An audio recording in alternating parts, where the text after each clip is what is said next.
அன்பின் பணிவு. அஸ்ஸலாமு அலைக்கும் வரஹ்மத்துல்லாஹி வபரகாத்துஹு. இன்றும் ஓர் ஜூம் வகுப்பறையில் மாணவர்களை சந்திப்பதில் சந்தோஷமடைகிறோம். இந்த ஜூம் வகுப்பறையினுடைய 17வது வகுப்பறையில் இன்று நாங்கள் சந்தித்திருக்கிறோம். எமது ஜூம் வகுப்பறையினூடாக சாதாரணதர பரீட்சை எழுதவுள்ள மாணவர்களுக்காக வேண்டி கடந்த வருடம் 10ஆம் ஆண்டு தொடர்பான அறிவில் ஒரு பிரச்சனை இருக்கிறது. அதாவது 10ஆம் ஆண்டு தொடர்பான தெளிவின்மைகளை போக்கி பூரணமான பெறுபவர்களை, சிறந்த பெறுபவர்களை மாணவர்கள் எட்ட வேண்டும் என்பதற்காக வேண்டி நாங்கள் ஒவ்வொரு அலகாக தரம் 10இல் மீட்டி வருகிறோம். இந்த அடிப்படையில் தரம் 10னுடைய 3வது அலகில் நாங்கள் இன்று 3வது அலகை மீட்டிருக்கிறோம். இந்த 3வது அலகு இலங்கையின் அரசியல் அதிகார வளர்ச்சி என்று சொல்லப்படுகின்ற இந்த அலகு. இந்த 3வது அலகு தொடர்பாக 2016ஆம் ஆண்டிலிருந்து 2019ஆம் ஆண்டு வரைக்கும் பல வினாக்கள் வந்திருக்கிறது. இந்த 3வது அலகு என்று சொல்லப்படுகின்ற தரம் 10னுடைய இலங்கையின் அரசியல் அதிகார வளர்ச்சி என்ற இந்த அலகு 2வது அலகை போலல்லாது இலகுவான ஒரு அலகும் கூட. அதே நேரம் இந்த இலங்கையின் அரசியல் அதிகார வளர்ச்சி என்று சொல்லப்படுகின்ற 3வது அலகில் இலகுவான பல பகுதிகள் இருக்கிறது. அதில் ஒவ்வொரு பகுதிகளாக நாங்கள் பார்க்க இருக்கிறோம்.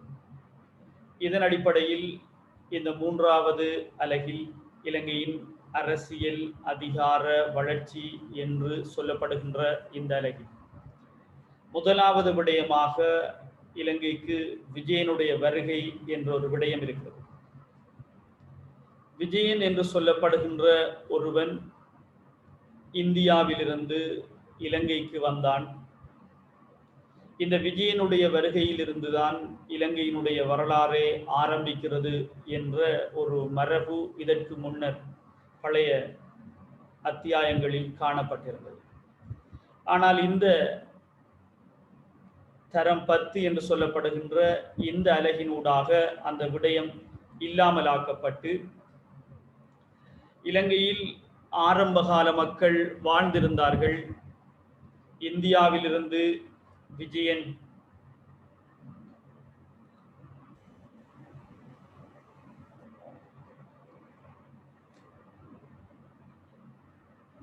நான் கைக்கிறவரே இல்லையா?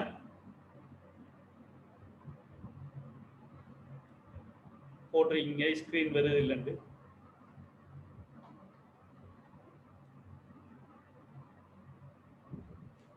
சரி, எல்லாருக்கும் சரியா? ப்ராப்ளம் இருந்தா சொல்லிக்கணும். இணையம் தானே, எதுவும் பிரச்சனைகள் இருந்தால் நீங்கள் சொல்லணும். அதை சீரடு அமைத்துக்கொள்ளும். ஒரு புள்ள சொன்னால் அவைக்கு ஸ்கிரீன் வரலண்டு மத்தாக்கள்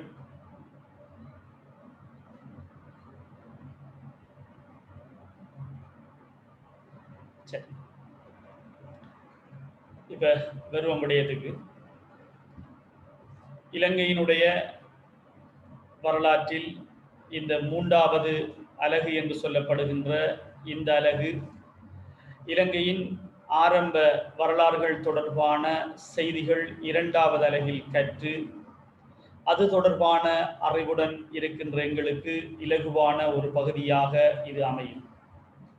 அதாவது இலங்கையில் விஜயனின் வருகையுடன் இலங்கையினுடைய வரலாறு ஆரம்பிக்கிறது என்று சொல்லப்பட்டிருந்தது. அவ்வாறு இல்லை என்று இந்த 10ஆம் ஆண்டினுடைய அத்தியாயங்கள் குறிப்பிடுகிறது. இலங்கைக்கு விஜயன் வந்துதான் இலங்கையினுடைய வரலாறு எழுத்து மூலமான வரலாறுகளாக மாறியிருந்தாலும் விஜயன் வருவதற்கு முன்னர் இலங்கையில் கற்கால மனிதன் என்று சொல்லப்படுகின்ற ஆதி ஹோமோசேப்பியன் என்ற மனிதனும், உலோகக்கால மனிதன் என்று சொல்லப்படுகின்ற முன்வரலாற்று கால மனிதனும் இலங்கையில் வாழ்ந்திருக்கிறார். இந்த மக்கள் இலங்கையினுடைய பல்வேறு பகுதிகளில் செறிந்து வாழ்ந்து கொண்டிருந்த நேரம்தான் இலங்கைக்கு விஜயனுடைய வருகை காணப்பட்டிருக்கிறது. ஆகவே விஜயனுடைய வருகையில் இருந்துதான் இலங்கையினுடைய வரலாறு ஆரம்பிக்கிறது என்ற அந்த அத்தியாயம் இல்லாமலா மாறி, இலங்கையில் மக்கள் இருந்த பொழுதில்தான் விஜயன் இந்தியாவிலிருந்து இலங்கை வந்திருக்கிறான் என்ற செய்தி ஆரம்பிக்கிறது. ஆகவே விஜயன் இலங்கையை ஆண்ட ஓர் அரசன், அதற்காக இலங்கையினுடைய முதல் மன்னன் என்பது கிடையாது, தெளிவாக இருக்க வேண்டும். இலங்கையை ஆண்ட ஓர் அரசன் விஜயன். விஜயனுடைய தாயின் பெயர் சிங்க சீவிலி. நோட்ஸ் தந்திருக்கிறோம், அதுல விஜயன் தொடர்பான சில விடயங்கள் இல்லை. அது உங்களோட சிலபஸ்ல இல்லாமல் போனாலும் சில பகுதிகள் எங்களுக்கு தெரியணும் என்பதற்காக விடயங்களை சொல்லுகிறோம். அந்த விஜயனுடைய தாயின் பெயர் சிங்க சீவிலி. அதை நோட் பண்ணி வச்சுக்கோங்க உங்களோட டியூட்ல, அல்லது பேப்பர் கொப்பி ஏதாவது வச்சுக்கொண்டு நீங்க நோட்ஸுகளை குறிக்க வேண்டும். உங்களுக்கு இன்றைய நோட்ஸ் தரப்பட்டிருக்கிறது, அதுல எந்த விடயம் தர, சில விடயங்கள் சொல்லித்தான் நோட் பண்ண வேண்டியிருக்கிறோம். விஜயனுடைய தந்தையின் பெயர் சிங்க பாகு. விஜயனுடைய தாயின் பெயர் சிங்க சீவிலி. விஜயனுடைய தந்தையின் பெயர் சிங்க பாகு. விஜயனுடைய தாய் சிங்க சீவிலி, தந்தை சிங்கபாகு. இந்த தாயும் தந்தையும் ஒரு பெற்றோரின் பிள்ளைகள். தாயும் தந்தையும் ஒரு பெற்றோரின் பிள்ளைகள். சிங்கபாகுவினதும் சிங்க சீவிலினதும் தாயாக, சிங்கபாகுவினதும் சிங்க சீவிலினதும் தாயாக சுப்பாதேவி காணப்படுகிறார். சுப்பாதேவி காணப்படுகிறார். இது இந்தியாவினுடைய செய்தி, இலங்கையினுடைய வரலாறு அல்ல. சுப்பாதேவியின் கணவனாக சிங்கம், காட்டில் உள்ள சிங்கத்தை சுப்பாதேவி மணமுடித்த வரலாற்றை கட்டுக்கதைகளினூடாக அறிந்து வைத்திருக்கிறார்கள். அதே நேரம் இதற்கு முன்னர் இருந்த சிலபஸ்கள்ல, இந்த புதிய சிலபஸாக இந்த 10ஆம் ஆண்டினுடைய அலகு கற்காலம் உலோக காலம் என்ற பகுதி வருவதற்கு முன்னர் இலங்கையின் முதல் மனிதன் அல்லது இலங்கையினுடைய ஆட்சி விஜயனுடைய வரலாற்றிலிருந்து ஆரம்பிக்கிறது என்று சொல்லுகின்ற போது, விஜயன் சிங்கத்தின் பரம்பரையைச் சேர்ந்தவன் என்று சொல்வதில் பௌத்தர்களுக்கு ஒரு பெருமிதம் இருந்தது.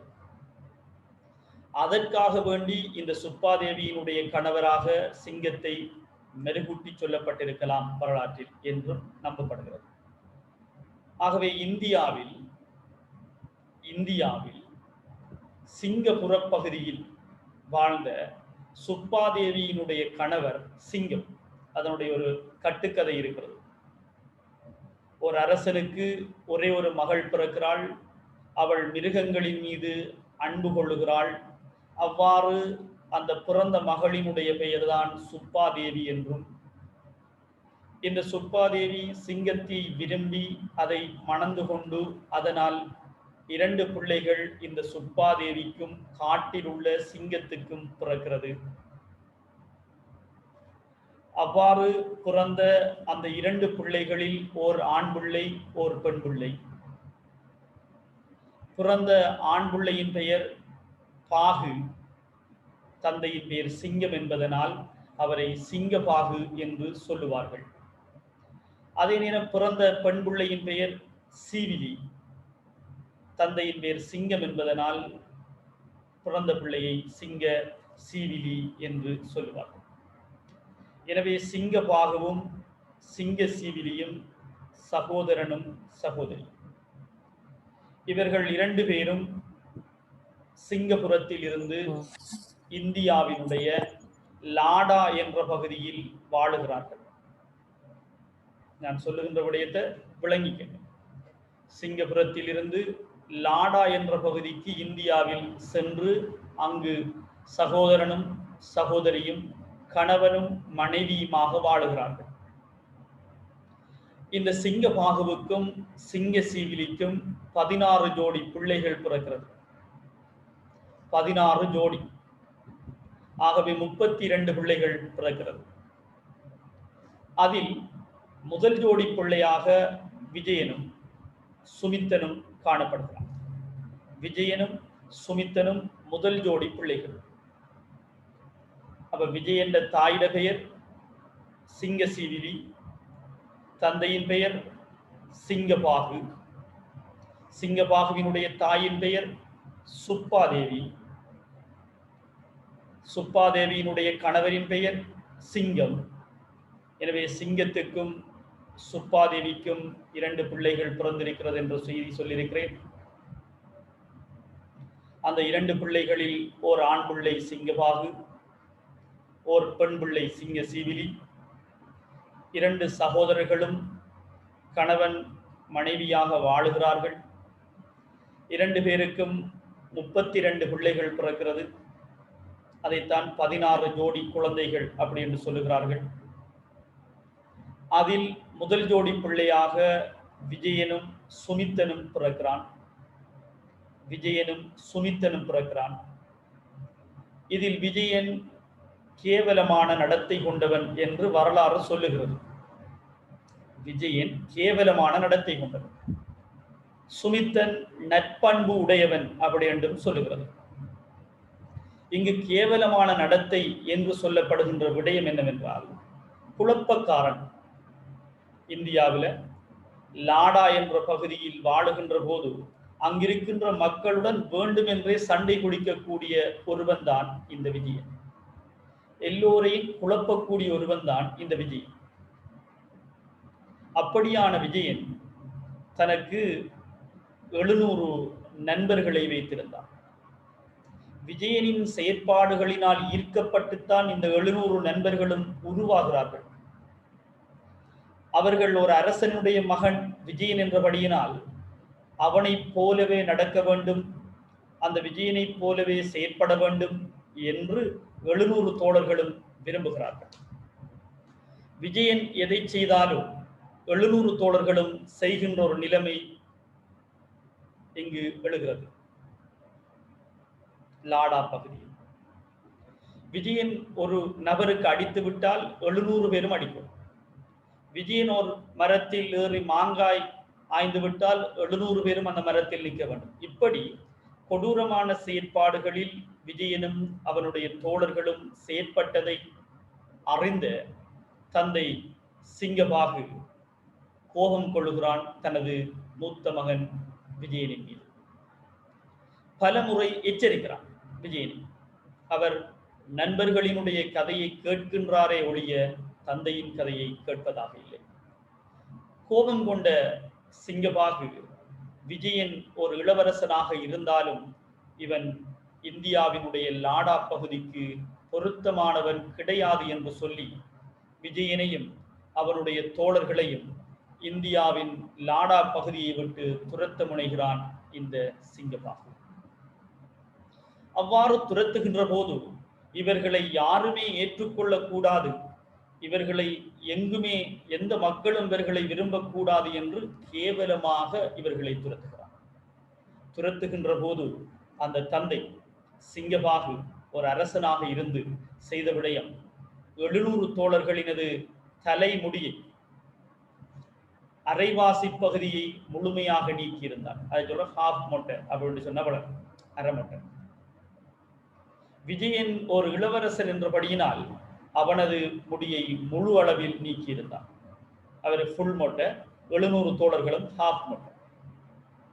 இப்ப புது பெஷனோட கொஞ்சம் பேரு கப்பல்ல ஏற்றி கடல்ல தள்ளி விடுகிறான் இந்த சிங்கபாகு. இந்த கப்பல் இந்தியாவினுடைய பாரு கச்சா துறைமுகத்தை அடைகிறது.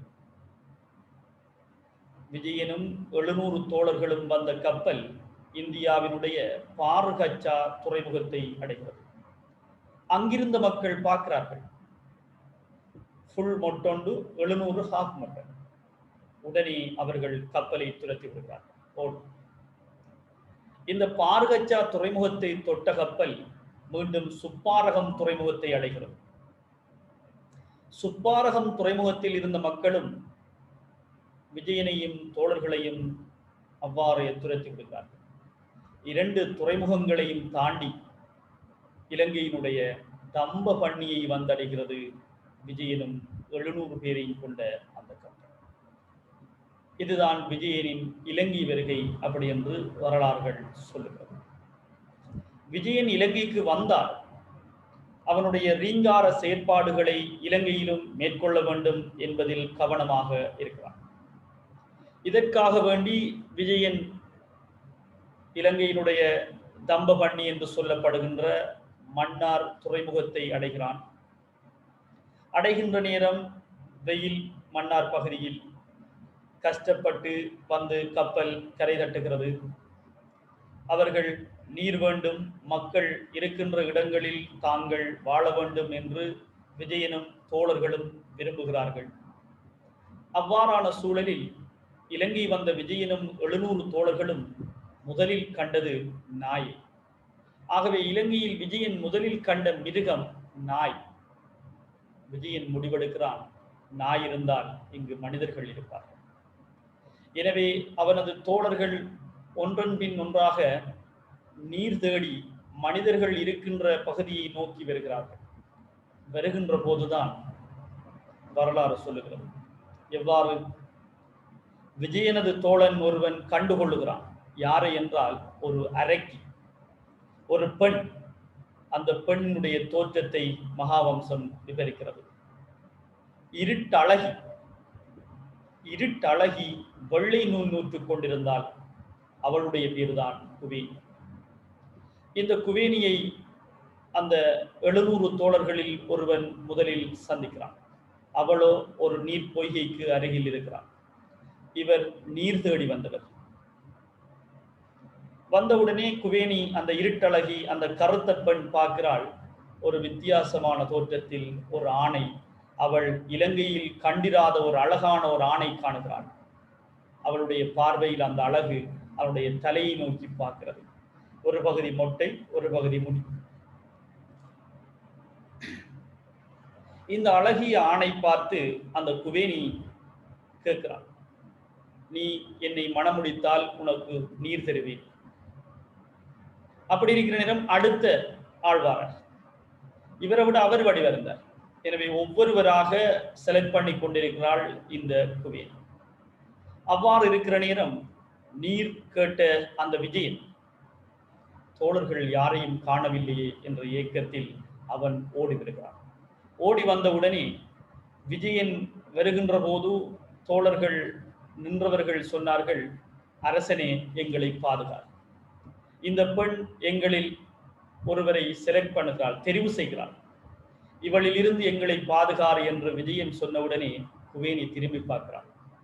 விஜயனது முழு மொட்டை, அந்த முழு வெறும் தலையில் சூரிய ஒளி பட்டவுடனே அவளை கவர்ந்தது. உடனே சொல்லுகிறாள் குவேணி, நீங்கள் யாருமே தேவையில்லை, நான் விஜயனை திருமணம் முடிக்கிறேன். விஜயன் சொன்னான், நான் எதை செய்தாலும் எனது தோழர்களும் அதை செய்வார்கள். நான் நீர் அருந்தினால் தோழர்களும் நீர் அருந்துவார்கள். நான் ஒருவருக்கு அடித்து விட்டால் தோழர்களும் அடிப்பார்கள். திருமணம் எனக்கு சரி வராது என்று குவேணியை வெறுக்க முற்படுகிறான் அந்த விஜயன். இருந்தாலும் இந்த குவேணி விடுவதாக இல்லை. குவேணிக்கும் விஜயனுக்கும் இருட்டில் திருமணம் நடக்கிறது என்று வரலாறு சொல்லுகிறது. இதனால் ஜீவகர்த்த, திசால என்ற 2 பிள்ளைகள் பிறக்கிறது. அவர்கள்தான் வேடுவர்கள் என்ற பரம்பரையைச் சேர்ந்த மகியங்கனையில் வாழுகின்ற வேடுவர்கள் என்று நம்பப்படுகிறது. எனவே இவ்வாறு விஜயனுடைய வருகை இலங்கையில் இருந்திருக்கிறது. இதுவரைக்கும் சொல்லப்பட்டு வந்த வரலாறு இதுதான், இலங்கையினுடைய ஆரம்ப வரலாறு. ஆனால் இப்போது சொல்லப்படுகின்ற வரலாறு இதுவல்ல. இவ்வாறுதான் இலங்கையினுடைய வரலாறு ஆரம்பித்தது என்று சொல்லி வந்த வரலாற்று ஆசிரியர்கள் இப்போது சொல்லுகிறார்கள், இந்த விஜயன் வருகின்ற போது குவேணி இருக்கிறாள், அவள் ஒரு இயக்கர் குலப்பெண். அதே போல நாகர்கள் இருந்தார்கள், பாம்பை வணங்கியவர்கள். இவர்களுக்கு மேலால் தென் மாகாணத்தில் அம்மாந்தோட்டை மாவட்டத்தில் இரத்தினபுரி பகுதியில் இன்னும் மனிதர்கள் வாழ்ந்தார்கள். அவர்கள் விவசாயம் செய்து கொண்டு வாழ்ந்தார்கள். ஆகவே இலங்கையின் முதல் மனிதன், முதல் அரசன் விஜயன் கிடையாது என்று வரலாற்று ஆய்வாளர்கள் சொல்லி அந்த மகியங்கனை இரத்தினபுரியிலும் அம்மாந்தோட்டையிலும் வாழ்ந்த மக்களை ஆய்வு செய்த போதுதான் இலங்கையின் அரசியல் எவ்வாறு அதிகார ரீதியாக வளர்ச்சி அடைந்து வந்துள்ளது என்கிற விடயம் இங்கு உணரப்படுகிறது. எனவே இலங்கையின் அரசியல் அதிகார வளர்ச்சியின் ஒரு கட்டம்தான் இந்த விஜயனுடைய வருகைக்கு முன்னரே இலங்கையில் அரசியல் இருந்திருக்கிறது என்ற செய்தி இங்கு சொல்லப்படுகிறது. ஆகவே விஜயனுடைய வரலாறு ஒரு பக்கம் இருந்தாலும் விஜயன் வருவதற்கு முன்னர் இலங்கையில் அரசியல் எவ்வாறு மாற்றம் அடைந்து வந்தது என்பதை பற்றித்தான் இங்கு நாங்கள் பார்க்க இருக்கிறோம். அதில் முதலாவது விடயம் இல்லம், வீடு. வீட்டில் இருந்துதான் தலைவன் உருவாகி இருக்கிறான். அரசு ஆரம்பிப்பதற்கு முதல், நாட்டினுடைய தலைவன் உருவாகுவதற்கு முதல் அவன் வீட்டில் இருந்துதான் உருவாக்கி இருக்கிறான். அதனால் அவனை இல்லத்தலைவன் அல்லது குடும்பத் தலைவன் என்ற பெயரால் அழைத்திருக்கிறார். பல குடும்பங்கள் ஒன்று சேருகின்ற போது அது கிராமமாக மாற இருக்கிறது.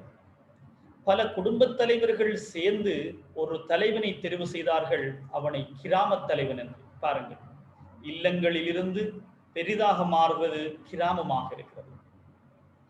பல கிராமங்கள் இருந்தது. நாங்கள் ஆரம்ப வரலாற்று காலத்தில் நேற்றைய வகுப்பறையில் படித்திருந்தோம்.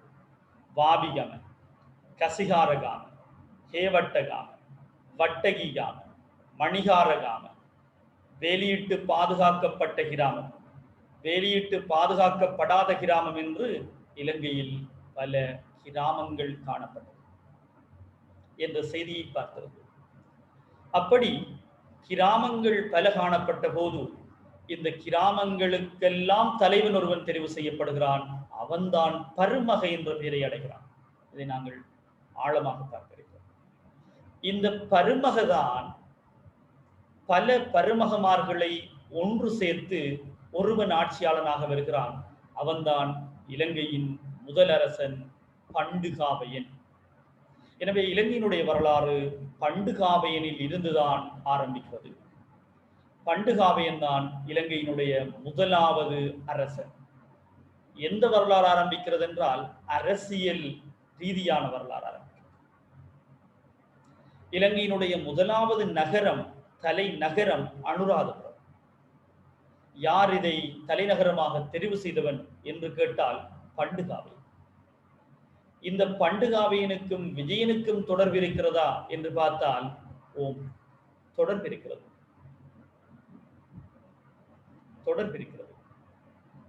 விஜயனுடைய இரகசிய மனைவியாக குவேணி இருந்தாலும் மீண்டும் விஜயன் விட்ட கதையில் நாங்கள் ஆரம்பித்தால் இன்னும் இருக்கிறது படிப்பு. உங்களுக்கு சந்தேக வர நேரம் அது தொடும். இன்னும் தொடர் வரலாறு ஒன்று இருக்கிறது. விஜயனின் இரகசிய மனைவிக்கு 2 பிள்ளைகள். அந்த இரகசிய மனைவியினுடைய பேர் குவேணி, ஜீவகர்த்த திபல். ஆனால் 700 தோழர்களும் சொல்லுகிறார்கள், எனது நண்பன் திருமணம் முடிக்கவில்லையே. அந்த திருமணம் முடிக்காத நண்பனுக்கு இந்தியாவில் இருந்து பெண் கொண்டு வருகிறார்கள். 700 பேருக்கு ஆளு கொண்டு அவருக்கு முன். இந்தியாவிலிருந்து வந்த பெண்ணினுடைய பெயர் மதுராபுரி இளவரசி. ஆனால் விஜயனுக்கு இலங்கையின் அந்த இருட்டழகியின் மீதுதான் விருப்பம். அதனால் அந்த மதுராபுரி இளவரசியுடன் இவன் சந்தோஷமாக வாழவில்லை. எந்த விதமான வாரிசும் இருக்கவில்லை. விஜயனுக்கு எந்த விதமான சட்ட ரீதியான வாரிசுகளும் கிடைக்கவில்லை என்கிற ஒரு செய்தி இருக்கிறது. இப்ப மீண்டும் தொடர்வோம் விடயத்தில். அப்ப விஜயனுக்கு வாரிசு இல்லைண்டா எவ்வாறு பண்டுகாவையனுக்கும் விஜயனுக்கும் உறவு முறை இருக்கிறது என்ற ஒரு இடவழி இருக்கிறது. அதை சொல்லுகிறேன் ஒரு சந்தர்ப்பம்.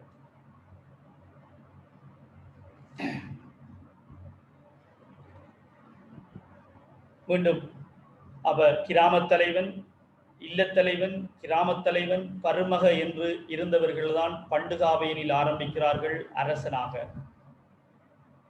இந்த அரசனாக பண்டுகாவையன் வந்ததன் பின்னர் பல அரசர்களுடைய வரலாறுகளை இங்கு நாங்கள் பார்க்க இருக்கிறோம். குறிப்பாக பண்டுகாவையன், தேவநம்பியதீசன், துட்டகைமுனு, வளகம்பாகு, வசவன், முதலாம் விஜயபாகு போன்ற அரசர்களுடைய வரலாறுகள் இந்த அலகில் இருக்கிறது. அதை தொடர்ந்து இந்த அலகில் சொல்லப்படுகின்ற இன்னும் ஒரு செய்தி, அரசர்கள் தங்களுக்குள் வைத்துக் கொண்ட பெயர்கள் அல்லது அரசர்கள் தங்கள் மக்கள் முன் எவ்வாறு தோன்றினார்கள். அலகபய மகாராஜா, மலையின் அரசன், இந்திர லோகங்களின் ராஜா, கலிங்க சக்கரவர்த்தி பெருமாள்,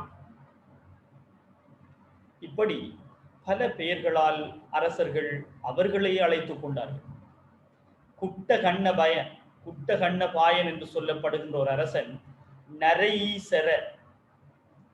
நரையீசர அல்லது நரையீஸ்வர என்ற ஒரு பெயரினாலும் அழைத்திருக்கிறார். எனவே அரசர்கள் தங்களை எவ்வாறு அழைத்தார்கள் அல்லது மக்கள் முன் அரசர்கள் எவ்வாறு வழிபட்டார்கள் என்ற ஒரு விடயமும் இப்பகுதியில் இருக்கிறது. இன்னும் ஒரு விடயம் இருக்கிறது, ஆட்சி உரிமை கைமாறப்பட்ட விடயம். இலங்கையில் அரசர்கள் இருந்து தங்களின் பின்னர் தங்களது மகன்களுக்கு ஆட்சியை கொடுத்திருக்கிறார்கள். அதை சொல்லுவார்கள் தந்தையின் பின் மகனுக்கு ஆட்சி உரிமை கைமாறப்பட்ட விடயம். இன்னும் ஒரு விடயம் இருக்கிறது, அரசனின் பின் அரசனின் மகனுக்கு வழங்காமல் அரசனின் சகோதரனுக்கு வழங்கப்பட்ட ஒரு செய்தியில் இருக்கிறது. அரசன் ஒருவனாக இருந்து அவனின் பின் ஆட்சியை அவனது சகோதரன் பெற்றுக்கொண்ட ஒரு செய்தி. அதே போல இன்னும் ஒரு சந்தர்ப்பம் இருக்கிறது, அரசனின் அடுத்த மனைவியின் மகன், அரசனுக்கு சட்ட ரீதியான வாரிசு இருக்கிறான், அவனுக்கு ஆட்சியை கொடுக்காமல் அரசனின் மறைமுக திருமணத்தினால் உருவாகிய பிள்ளைக்கு ஆட்சி உரிமை கொடுக்கப்பட்ட ஒரு விடயமும் இங்கிருக்கிறது. அதே போல அரசனின் மனைவியின் சகோதரனுக்கு ஆட்சி உரிமை வழங்கப்பட்ட செய்தியும் இருக்கிறது. இவ்வாறு ஆட்சி உரிமை கைமாறப்பட்ட செய்திகள் இங்கிருக்கிறது. அதே போல இறுதியாக இந்த அலகில் சொல்லப்படுகின்ற ஒரு விடயம் இருக்கிறது, அரசனுடன் இணைந்து செயற்பட்ட அதிகாரிகள் தொடர்பான செய்தி. அவர்களை அரசு அதிகாரிகள் வளர்ச்சி என்று சொல்லப்படுகின்ற இந்த மூன்றாவது அலகின் முக்கியமான சில பகுதிகளை நான் சொல்லியிருக்கிறேன். இதுல இந்த மூன்றாவது அலகில கடந்த காலத்தில் எத்தனை வினாக்கள் எவ்வாறு வந்திருக்கிறது என்கிற ஒரு விடயத்தையும் நாங்கள் இங்கு பார்ப்போம். கடந்த காலத்தில் வந்த வினாக்களை பார்க்கின்ற போது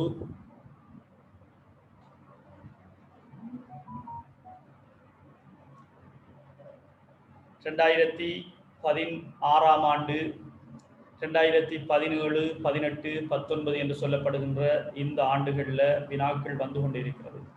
இந்த மூன்றாவது அலகில் 2016 2 வினாக்கள் எம்சிக்கு வந்திருக்கிறது. 2017 3 வினாக்கள் எம்சிக்கு வந்திருக்கிறது. 2018 3 வினாக்கள் எம்சிக்கு வந்திருக்கிறது. 2019 5 எம்சிக்கு வந்திருக்கிறது இந்த மூன்றாவது அலகு. ஆகவே நீங்கள் புரிந்து கொள்ள வேண்டும், இந்த மூன்றாவது அலகில் எம்சிக்யூகள் வந்து கொண்டிருக்கி கடைசியாக வந்தது 5 எம்சிக்யூ. அதே போல பகுதி 2 கேள்வியை பார்க்கின்ற நேரம் இந்த அலகில் மூன்றாவது அலகில் இலங்கையின் அரசியல் அதிகார வளர்ச்சி என்று சொல்லப்படுகின்ற இந்த மூன்றாவது அலகில் 2016 முழு கேள்வி மூன்றாவது இலக்க கேள்வியாக 18 புள்ளிக்கு வந்திருக்கிறது. 2016 அதே போல 2017 முழு கேள்வி ஒன்று வந்திருக்கிறது 18 புள்ளி.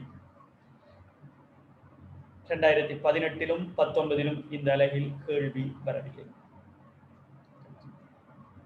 இது கடந்த காலத்தில் ஓயல் பரீட்சை 2016 ஆண்டு தொடக்கம் 19 ஆண்டு வரைக்கும் வந்த வினாக்கள் தொடர்பான ஒரு செய்தி. அதே போல இந்த அலகை நாங்கள் பல பகுதிகளாக உடைத்து ஒரு விடயத்தை இதுவரைக்கும் பார்த்திருக்கிறோம், விஜயனுடைய வருகை தொடர்பான செய்தி. இது இந்த அலகில் சொல்லப்படுகின்ற விடயம், ஆனால் இதை ஆழமாக நாங்கள் உங்களுக்கு சொல்லியிருக்கிறோம். அதே போல இரண்டாவது பகுதி அரசுக்கு முற்பட்ட காலம் என்ற ஒரு பகுதி. அரசொன்று தோன்றுவதற்கு முன்னர், அரசு என்று சொல்லப்படுகின்ற விடயம் இங்கு பண்டுகாவினுடைய வரலாற்றுடன் ஆரம்பிக்கின்ற ஒரு விடயம். அரசொன்று தோன்றுவதற்கு முன்னர் காணப்பட்ட ஒரு நிலையை பற்றி இங்கு சொல்லப்படுகிறது. அறிஞ்சிருப்போம். இல்லத்தலைவன் ஒரு அறிமுக செய்தி நான் நிறைய விடயங்களை வச்சு சொல்லி தந்திருக்கிறேன். அதில் இல்லத்தலைவன், கிராமத் தலைவன், பருமக என்பவர்கள் எல்லாம் அரசுக்கு முற்பட்ட கால ஆட்சியாளர்களாக இருந்திருக்கிறார்கள். ஒருவரின் பின் ஒருவராக இவர்கள் காணப்படுகிறார்கள். இதில் இல்லத்தலைவர் ஆரம்பமானவர், அதன் பிறகு கிராமத் தலைவர், அதன் பிறகுதான் பருமக என்பவர் காணப்படுகிறார். இது அரசுக்கு முற்பட்ட. அதன் பின்னர் ஆட்சி உரிமை வந்துவிட்டது, அரசன் என்பவன் வந்துவிட்டான். அதனால் ஆட்சி அரசனது கைக்கு செல்லுகிறது. அரசனது கைக்கு ஆட்சி சென்றதன் பின்னர் அரசின் வளர்ச்சி என்று சொல்லப்படுகின்ற எந்தெந்த அரசர்கள் சிறந்த ஆட்சியை மேற்கொண்டார்கள் என்று அந்த அரசர்களுடைய வரலாறு இப்பகுதியில் வரும். இதில் தான் பண்டுகாவையன், தேவநம்பிய வீசன், துட்டகைமுனு தொடர்பான அரசர்களுடைய வரலாறுகள் இருக்கிறது. அதே போல அரச கோட்பாடு என்று சொல்லப்படுகின்ற இந்த பகுதியில் அரசர்கள் தங்களை அழைப்பதற்கு வழங்கப்பட்ட பெயர்கள் என்கிற விடயம், அதே போல ஆட்சி உரிமை கைமாறப்பட்ட விடயமும், அரசர்கள் தங்களுக்கு வழங்கப்பட்ட பெயர்கள் கோட்பாடுகளுக்குள் வரும். அரச பாரம்பரியத்துக்குள்ளதான் ஆட்சி உரிமை கைமாறப்படுகின்ற விடயம் காணப்பட்டிருக்கிறது. தந்தை பின் மகன், சகோதரன் பின் சகோதரன். அரச கருவி என்று சொல்லுகின்ற நேரம் இப்பகுதியில தான் அரசருக்கு உதவியாக இருக்கின்ற அரசு அதிகாரிகள் தொடர்பான செய்திகள் இருக்கிறது. இதில் தான் குதிரை பிரிவின் தலைவர், யானை பிரிவின் தலைவர், நாட்டிய பிரிவின் தலைவர், கொடி பதாதைகளுக்கு பொறுப்பான அதிகாரி, இப்படி பல அதிகாரிகள் தொடர்பான விடயங்கள் இப்பகுதியில் காணப்படுகிறது.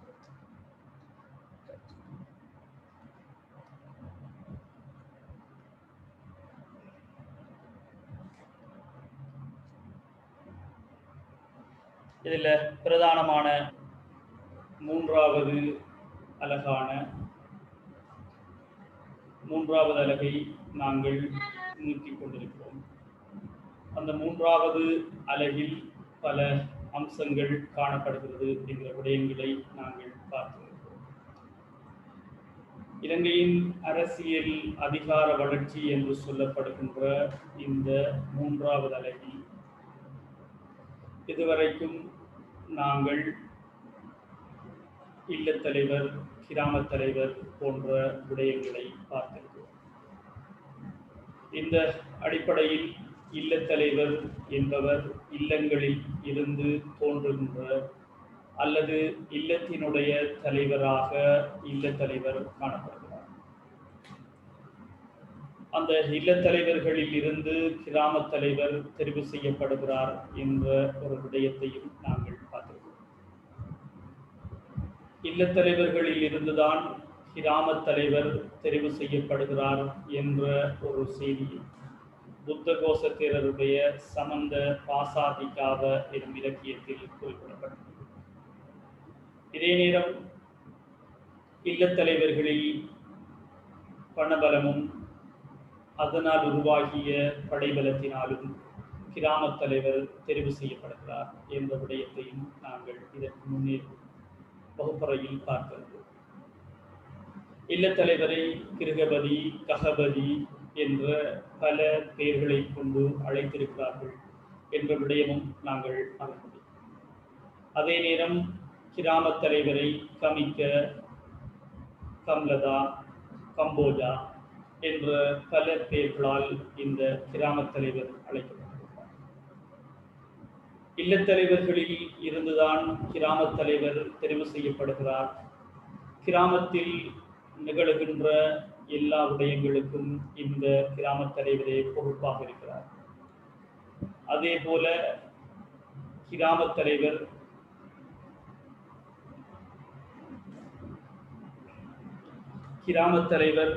கிராமிய குளங்களை பரிபாலிப்பவராகவும் காணப்படுகிறார். கிராம மக்களின் பிரச்சனைகளை தீர்ப்பவராகவும் இந்த கிராம தலைவரே காணப்படுகிறார் என்கிற விடயங்களையும் நாங்கள் இதற்கு முன்னரான வகுப்பறையில் பார்க்கிறோம். இன்று நாங்கள் பார்க்க இருக்கின்ற விடயம் பருமக என்று சொல்லப்படுகின்ற ஒரு தலைவரை பற்றி பார்க்க இருக்கிறோம். பருமக என்று சொல்லப்படுகின்ற நபர் கிராம தலைவர்களில் இருந்து பெரியவராக காணப்படுகிறார். கிராம தலைவர்களில் யாரிடம் பலமும், படைபலமும், பணபலமும், செல்வமும் காணப்படுகிறதோ அவர் பருமக என அழைக்கப்பட்டிருக்கிறார். பருமக என்பவர் குலத்தொகுதியுடன் தொடர்புடையவர் என்ற ஒரு விடயமும் இங்கு சொல்லப்பட்டது.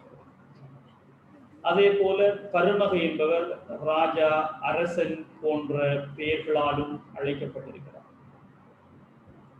கிராமிய குலங்களை கிராம தலைவர் பரிபாலித்துக் கொண்டு வருகின்ற வேளையில் கிராமங்கள் ஒவ்வொன்றும் தனித்தனியாக பிரிந்திருக்கின்ற வேளையில் கிராமிய குளங்களுக்கு நீர் பற்றாக்குறை எழுகின்ற வேளையில் இந்த நீரை பாதுகாக்கின்ற பொறுப்பை இந்த கிராம தலைவர்களில் இருந்து பெரியவரான பருமக பொறுப்பேற்று குலத்தொகுதியின் நிர்மாணிப்புடன் இந்த பருமக காணப்படுகிறார்.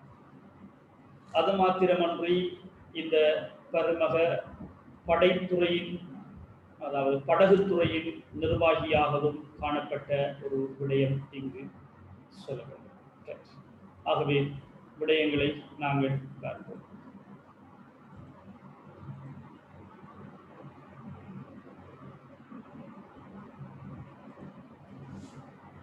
இலங்கையின் அரசியல் அதிகார வளர்ச்சி என்று சொல்லப்படுகின்ற இந்த 3வது அலகு தொடர்பாக 2016 முழு அளவான ஒரு வினா பகுதி 2 வந்திருக்கிறது. அதே போல 2017 முழு அளவான ஒரு வினா இந்த அலகில் வந்திருக்கிறது. 2018, 2019 ஆகிய ஆண்டுகளில் இந்த அலகில் எந்த விதமான பகுதி 2 வினாக்கள் வரவில்லை. அதே போல பகுதி 1 2019 5 MCQ வினாக்கள் வந்திருக்கிறது இந்த அலகில் என்பதையும் நாங்கள் அவதானத்துடன் பார்க்க வேண்டிய ஒரு விடயமாக இருக்கிறது. இப்ப நாங்கள் படத்தை பார்க்கலாம். இந்த படத்தில் இலங்கையின் அரசியல் அதிகார வளர்ச்சியினுடைய ஒரு கட்டம் காட்டப்பட்டிருக்கிறது. படத்தில் பல வீடுகள், இல்லங்கள் காணப்படுகிறது. இது ஒரு கிராமமாக இருக்கிறது. இந்த கிராமத்தில் பல இல்லங்களை நாங்கள் அவதானிக்கிறோம். இந்த இல்லங்கள் ஒவ்வொன்றிலும் இருந்து ஒவ்வொரு தலைவன் வெளிப்படுவான். அவனை இல்லத் தலைவன் அப்படி என்று நாங்கள் பார்த்திருக்கிறோம். இந்த இல்லத் தலைவர்களுக்குள் இருந்து யார் பலமுடையவராக, செல்வமுடையவராக இருக்கிறாரோ அவர் இந்த இல்லத் தலைவர்களுக்கெல்லாம் ஒரு தலைவராக வருகிறார். அவர்தான் கிராம தலைவர். இல்லங்கள் பல சேருகின்ற போது இது ஒரு கிராமமாக காணப்படுகிறது.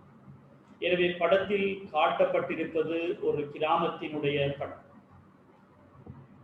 இந்த கிராமத்தில் பல இல்லங்கள் காணப்படுகிறது என்ற ஒரு செய்தியை நாங்கள் இதில் அறிந்து கொள்கிறோம்.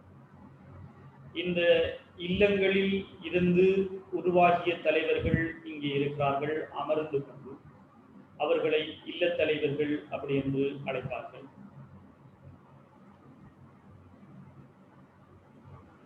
இந்த இல்லத் தலைவர்களில் இருந்தே கிராம தலைவர், இந்த கிராமத்தினுடைய தலைவர் தெரிவு செய்யப்பட்டிருக்கிறார் என்ற விடயத்தை நாங்கள் படத்தினூடாக அறிந்து இன்னும் எங்களை தெளிவுபடுத்திக் கொள்ள முடியும். அப்ப பாருங்க, இங்க பல வீடுகள் இருக்கிறது. இது ஒரு கிராமத்தினுடைய படமாக இருக்கிறது. இந்த கிராமத்தில் கிராமிய குளம் இருக்கிறது, பல வீடுகள் இருக்கிறது. இந்த வீடுகளுக்கெல்லாம் தலைவர்கள் இருக்கிறார்கள். அவர்களை இல்லத் தலைவர்கள் என்று அழைப்பார்கள். இந்த இல்லத் தலைவர்களைத்தான் கிருகபதி, ககபதி, குருகபதி என்ற பல பேர்களினாலும் அழைப்பார்கள். இந்த இல்லத் தலைவர்களுக்குள் செல்வமும் படைபலமும் கொண்டவர்கள் இந்த இல்லத் தலைவர்களின் தலைவரான கிராம தலைவர்களாக இருப்பார்கள். இந்த கிராமத்தை பார்க்கின்ற நேரம் வேலியிட்டு பாதுகாக்கப்பட்டிருக்கின்ற ஒரு செய்தி பின்னால் பார்க்கலாம். வேலியிட்டு பாதுகாக்கப்பட்ட கிராமத்துக்கு நாங்கள் 2வது அலகில் பரிகித்த காம என்ற பெயரினால் கூட அழைத்திருக்கிறோம். இந்த கிராமத்தினுடைய தலைவன் கிராம தலைவனாக இருக்கிறான். அந்த கிராம தலைவன் மேலே உட்கார்ந்து கொண்டிருக்கிறான். கிராம தலைவர்கள் தலைவனுக்கு முன்னால் இல்லத் தலைவர்கள் இருக்கிறார்கள் என்ற ஒரு விடயமும் நாங்கள் இதில் அறிய முடியும். ஆகவே இல்லத் தலைவர்களில் இருந்து கிராம தலைவர் தெரிவு செய்யப்படுகிறார் என்ற ஒரு தெளிவான விடயத்தையும் படத்தில் காட்டப்பட்டிருப்பது கிராமம் ஒன்றினுடைய படம் என்ற ஒரு செய்தி. படத்தில் கிராம தலைவர் ஒருவர் காணப்படுகிறார், அவர்தான் கிராம தலைவராக இருக்கிறார். அதே நேரம் கிராம தலைவருக்கு முன்னால் இல்ல தலைவர்கள் இருக்கிறார்கள் என்ற விடயத்தையும் நாங்கள் படிக்கிறோம். ஆகவே கிராம தலைவர் இல்ல தலைவர் என்கிற செய்திகளை தாண்டி நாங்கள் செல்ல இருக்கின்ற விடயம் பருமகன். அரசன் ஒருவன் ஆட்சி பீடம் வருகின்ற வரைக்கும் இந்நாட்டை இறுதியாக ஆட்சி புரிந்தவர்கள் பருமக என்ற பெயரினால் அழைக்கப்பட்டிருக்கிறார்கள். பருமக என்பது ஒரு ஆண்பால் சொல்லாக இருக்கிறது. பருமக என்பது ஆணை குறிக்கிறது. பெண் ஆட்சியாளர்களும் இந்நாட்டில் இருந்திருக்கிறார்கள்.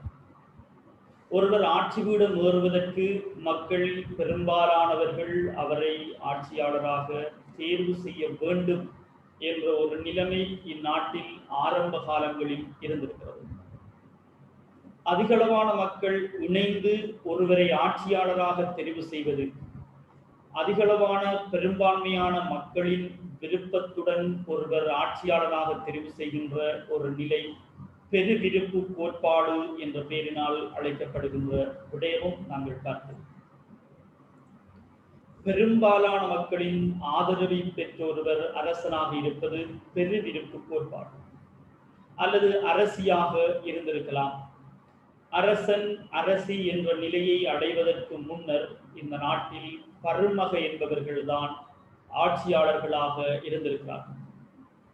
பருமக என்ற ஒரு நபர் இந்த நாட்டுக்கு ஒரு நபராக இல்லாமல் ஒவ்வொரு பகுதிகளிலும் பருமக என்ற பெயரை கொண்டவர்கள் காணப்பட்டிருக்கிறார். துட்டகை முனுவின் படைத்தளபதிகளில் சிலர் பருமகையாக இருந்திருக்கிறார்கள். அதனால்தான் துட்டகை முனு பருமகமார்களை ஒன்று சேர்த்து ஆட்சிகூடம் ஏறிய அரசன் என்ற நிலையை அடைந்த ஒருவனாவார். ஆகவே பருமக என்பவர் அரசன் என்ற ஒருவர் வருவதற்கு முன்னர் காணப்பட்ட இலங்கையின் ஆட்சியாளராக இருந்திருக்கிறார். பாருங்க, அதற்குரிய விளக்கம். அரசுக்கு முற்பட்ட காலத்தில் இந்நாட்டில் குறிப்பிட்ட ஆட்சியாளர் ஒருவர் ஆட்சி புரியவில்லை. ஆகவே அரசொன்று தோன்றுகின்றது என்று சொன்னால் அங்கு குறிப்பிட்ட ஒரு அரசன் ஆட்சி புரிந்திருக்கிறார். அது எப்பொழுது குறிப்பிட்ட ஒரு நபர் அரசனாக ஆட்சி புரிந்திருக்கிறார் என்று பார்த்தால், அரசன் ஒருவன் ஆட்சியாளனாக வெளிப்பட்டதன் பின்னர் தான் குறிப்பிட்ட ஒரு நபரின் கீழ் இந்த நாட்டினுடைய ஆட்சி உரிமை சென்றிருக்கிறது. அரசன் ஒருவன் வெளிப்படுவதற்கு முன்னர் குறிப்பிட்ட ஒரு நபரிடம் ஆட்சி உரிமை செல்லவில்லை. அதனால் அரசு உரிமை அல்லது ஆட்சி உரிமை அரசன் ஒருவன் வெளிப்படுவதற்கு முன்னரான நிலை அரசுக்கு முற்பட்ட காலம் என்று சொல்வார். அரசன் ஒருவன் ஆட்சி பீடம் ஏறிய காலம் ஆட்சி காலம் அரசு காலம் என்றும், அரசன் ஒருவன் ஆட்சி உடைமைக்கு ஆட்சி உரிமைக்கு வருவதற்கு முற்பட்ட காலத்தை அரசுக்கு முற்பட்ட காலம் அப்படி என்றும் சொல்லுவார்கள். இந்த அரசுக்கு முற்பட்ட காலத்தில் இந்த நாட்டை ஒரு நபர் ஆட்சி புரியவில்லை, ஒரு ஆட்சியாளர் காணப்படவில்லை, ஒரு நபரை குறிப்பிட்டு சொல்லக்கூடிய அளவில் அவர் ஆட்சி புரியவில்லை. இதனால் பலர் ஆட்சியாளர்களாக இருந்திருக்கிறார்கள். அவர்களை பிரபுக்கள் என்ற பெயரினால் கூட அழைத்திருக்கிறார்கள். பல ஆட்சியாளர்கள் இருந்தபடியினால் அவர்கள் பிரபுக்கள் என்ற பெயரினால் கூட அழைக்கப்பட்டிருக்கிறார்கள். இந்த ஆட்சியாளர்கள் பலர் இருந்தார்கள் என்ற ஒரு செய்தியை நாங்கள் கேள்விப்பட்டிருக்கிறோம். அவர்கள் எப்படிப்பட்டவர்கள் என்றால், சிறிய பிரதேசங்களில் சொத்துள்ள செல்வந்த பிரபுக்களே இந்த ஆட்சி அதிகாரத்தை கொண்டிருந்தார்கள். சொத்து இருக்கின்றவர்கள், செல்வம் இருக்கின்றவர்கள் அந்த மக்களை ஆளுவதற்கு தகமை உடையவர்களாக ஆரம்ப காலங்களில் இருந்திருக்கிறார்கள். செல்வம் உடையவர்கள் தங்களது செல்வ நிலையை கொண்டு, சொத்தினை கொண்டு மக்களுக்கு உதவி புரிந்து அதனூடாக அந்த மக்களை தங்களது கருத்துக்களை கேட்கின்றவர்களாகவும் தாங்கள் சொல்லுகின்றவைகளை செய்கின்றவர்களாகவும் அந்த மக்களை கொண்டு வந்திருக்கிறார்கள். குடியொருவன் அடுத்த போகத்துக்கு தருவதாக கூறி நெல்லு மூடை ஒன்றை கடனாக பெற்ற செய்திகளும் நாங்கள் ஜாதக கதைகளில் இருந்து அறிந்த விடயமாக இருக்கிறது. ஆகவே இங்கு என்ன சொல்லப்படுகின்ற விடயம் என்றால், செல்வந்தர்கள் தான் ஆட்சியில் செல்வாக்கு செலுத்தி இருக்கிறார்கள். ஆகவே அரசொன்று தோன்றுவதற்கு முற்பட்ட காலத்தில் ஒரு நபர் ஆட்சியாளராக இருக்கவில்லை. சிறிய பிரதேசங்களை எடுத்துக்கொண்டால் அங்கு சொத்துள்ள செல்வந்த பிரபுகளே ஆட்சி அதிகாரத்தை கொண்டிருந்தார்கள். ஆகவே செல்வந்த பிரபுகளின் கைவசமே ஆட்சி அதிகாரம் இருந்திருக்கிறது. அதே போல இலங்கையின் ஆரம்பகால கல்வெட்டுகளில் பிரபுக்களே பருமக என்ற பெயரினால் குறிப்பிடப்பட்டுள்ளார். ஆகவே அதற்காக பருமக என்பவருடைய பெயர் பிரபு என்று பொருள் அல்ல. பிரபு, மிகப்பெரிய பிரபு, மகா பிரபு, எங்களுக்கு உதவி புரிகின்ற நபர் என்ற பெயரினால் அவரை இந்த மக்கள் அழைத்திருக்கிறார்கள். ஏன் அழைத்தார்கள்? இந்த மக்களினுடைய தேவைகளை, இந்த நாட்டு மக்களுடைய கஷ்டங்களை அந்த செல்வந்தர்கள் பூர்த்தி செய்தபடியினால் தான் அவரை பிரபு என்ற பெயரினாலும் அழைத்திருக்கிறார்கள். பிரபு என அழைக்கப்பட்டவர்கள் தான் பருமக என்ற நிலையை அடைத்திருக்கிறார்கள். ஆகவே பருமக என்பவர் அரசன். நாங்கள் பருமக என்கிற ஒரு நபரினுடைய விடயத்தில் இருக்கிறோம். இந்த பருமக என்பவர் பிரபு என்ற ஒரு நிலையில் இருந்துதான் பருமக என்ற நிலையை அடைந்திருக்கிறார். ஆகவே இலங்கையில் ஆரம்ப காலங்களில் அரசொன்று தோன்றுவதற்கு முற்பட்ட காலங்களில் பருமக என்ற அந்த பிரபுகளே ஆட்சியாளர்களாக இருந்திருக்கிறார்கள். அவர்களுக்கு எவ்வாறு ஆட்சி உரிமை கிடைக்கிறது என்று பார்த்தால், அவர்கள் தங்களது பிரதேச மக்களுக்கு உதவி புரிந்திருக்கிறார்கள். அந்த உதவியை பெற்றுக்கொண்ட மக்கள் அந்த நபரினுடைய பிரபுவினுடைய பருமகையினுடைய கருத்தை கேட்டு செயற்பட்டிருக்கிறார்கள். ஆகவே இலங்கையின் ஆரம்ப கால கல்வெட்டுகளில் பிரபுக்கள் பருமகை என்ற பெயரினால் குறிப்பிடப்பட்டுள்ளார்கள் அல்லது அழைக்கப்பட்டுள்ளார்கள். அரசுக்கு முற்பட்ட காலத்தில் இந்நாட்டை ஆட்சி புரிந்த ஆட்சியாளர் என்று ஒருவர் இருக்கவில்லை, பலர் இருந்திருக்கிறார்கள். அதற்கு காரணம் என்னவென்றால், சிறிய பிரதேசங்களில் சொத்துள்ள செல்வந்த பிரபுகளே ஆட்சி அதிகாரத்தை கொண்டிருந்தவை. எனவே சொத்துள்ளவர்கள் செல்வந்தர்களாக இருந்திருக்கிறார்கள், அவர்கள் பிரபுக்களாக இருந்திருக்கிறார்கள். இந்த செல்வந்த பிரபுகளே பருமக என்ற நிலையை அடைந்திருக்கிறார்கள். இந்த பருமகைகளே ஆட்சியாளர்களாக இருந்திருக்கிறார்கள். இந்த பருமக என்ற சொல்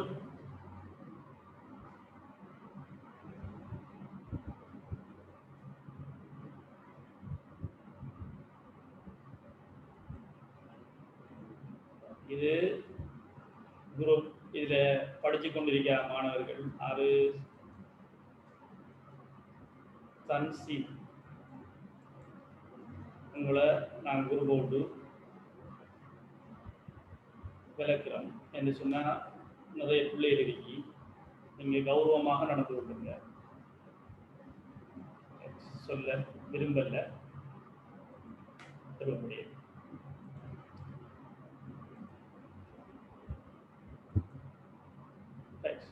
பருமக எனும் சொல் பிரமுக என்ற சமஸ்கிருத மொழி சொல்லில் இருந்து தோற்றம் பெற்றிருக்கிறது.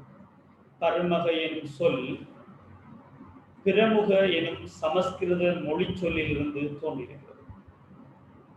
ஆகவே சமஸ்கிருத மொழி சொல் பிரமுக. பிரமுக என்று சொல்லப்படுகின்ற சமஸ்கிருத மொழியில் சொல்லப்படுகின்ற பிரமுக என்ற சொல்லில் இருந்துதான் பருமக என்ற சொல் தோன்றியிருக்கிறது என்று நம்புகிறார்கள். ஆகவே சமஸ்கிருத மொழியில் பிரமுக என்றால் என்ன அர்த்தம் என்ற ஒரு விடயம் எங்களுக்கு தெரிய வேண்டும். பருமகை என்று சொல்வது ஒரு தலைவராக, ஒரு ஆட்சியாளராக இருந்திருக்கிறார்.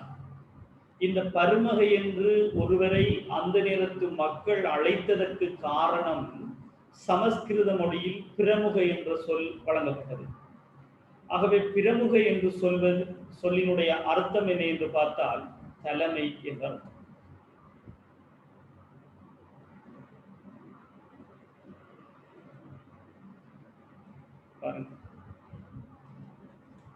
பருமக என்ற சொல் பிரமுக என்ற சமஸ்கிருத மொழி சொல்லில் இருந்து தோன்றியிருக்கிறது. பருமக என்ற சொல் பிரமுக என்ற சமஸ்கிருத மொழி சொல்லில் இருந்து தோன்றியிருக்கிறது. பிரமுக என்ற சொல்லின் அர்த்தம் தலைமை என்பது, தலைவர், தலைமை என்பது பிரமுக என்ற சமஸ்கிருத மொழி சொல்லி. ஆகவே பருமகை என்ற சொல் எந்த மொழி சொல்லில் இருந்து தோன்றியது என்று கேட்கின்ற நேரம் சமஸ்கிருத மொழி சொல்லில் இருந்து தோன்றியது. பிரமுக என்ற சமஸ்கிருத மொழி சொல்லினுடைய அர்த்தம் என்ன என்று கேட்டால் தலைமை என்பதுதான் அதனுடைய அர்த்தம். ஆகவே பிரமுக என்ற சமஸ்கிருத மொழி சொல்லினுடைய அர்த்தம் என்ன என்று கேட்டால் தலைமை என்று பொருள்படும். இப்ப நாங்க பார்த்திருக்கிற விடயம், பருமகை என்ற சொல் பிரமுக என்ற சமஸ்கிருத மொழி சொல்லில் தோன்றியிருக்கிறது. பிரமுக என்ற சமஸ்கிருத மொழி சொல்லினுடைய அர்த்தம் என்னவென்று கேட்டால் தலைமை என்பது அதனுடைய அர்த்தமாக இருக்கிறது. பருமகை என்பவர் செல்வத்தினாலும், தங்களிடம் இருக்கின்ற செல்வத்தினாலும் அதனால் உருவாகிய பலத்தினாலும் ஆட்சி அதிகாரத்தை பெற்றார் என்று நம்பப்படுகிறது. பருமகை என்பவர் செல்வ செழிப்புடையவராக இருந்திருக்கிறார். இவரிடம் செல்வம் காணப்பட்டபடியினால் மக்கள் இவரை நம்பி, இந்த பருமகையை நம்பி அவரின் பின்னால் வந்திருக்கிறார். இந்த செல்வம் இருந்தபடியினால் அவரிடம் பலமும் இருந்திருக்கிறது. அது படைபலமாக கூட இருக்கலாம் என்று சொல்லப்படுகிறது. செல்வத்தினாலும் படைபலத்தினாலும் அதிகாரத்தை பெற்றவர்தான் இந்த பருமக என்று சொல்லப்படுகிறது. அதே நேரம் சமந்த பாசாதிகாவ என்கிற இலக்கியத்தில் புத்தகோசதேரர் சொன்ன ஒரு விடயத்தையும் நாங்கள் பெற்றிருக்கிறோம். சமந்த பாசாதிகாவ என்ற இலக்கியத்தில் புத்தகோசதேரர் சொல்லி இருக்கின்ற விடயம், இல்லத் தலைவர்களில் இருந்து கிராம தலைவர் தெரிவு செய்யப்படுகிறார். அவர் எவ்வாறு தெரிவு செய்யப்படுகிறார் என்றால் செல்வத்தினாலும் அவரிடம் இருந்த பலத்தினாலும். அதே போல பருமகை என்பவர் அவரிடம் இருந்த செல்வத்தினாலும் அவரிடம் இருந்த பலத்தினாலும் ஆட்சி அதிகாரத்தை பெற்றுக் கொள்கிறார் என்ற விடயத்தையும் நாங்கள் அறிந்திருக்கிறோம். ஆகவே பருமகை என்ற சொல் பிரமுக என்ற சமஸ்கிருத மொழி சொல்லில் இருந்து தோன்றியிருக்கிறது. பிரமுகை என்ற சமஸ்கிருத மொழி சொல்லினுடைய அர்த்தம் தலைமை என்பது, தலைமை. அதே போல பருமக என்பவர் செல்வத்தினாலும் பலத்தினாலும் ஆட்சி அதிகாரத்தை பெற்றிருக்கிறார் என்ற விடயத்தை பார்க்கிறோம். அதே போல அடுத்த விடயம், பருமகை என்பவர் ஏதாவது ஒரு வகையில் பிரதேசத்தின் நிர்வாக அமைப்பை கொண்டிருந்தார் என கல்வெட்டில் சொல்லப்படுகிறது.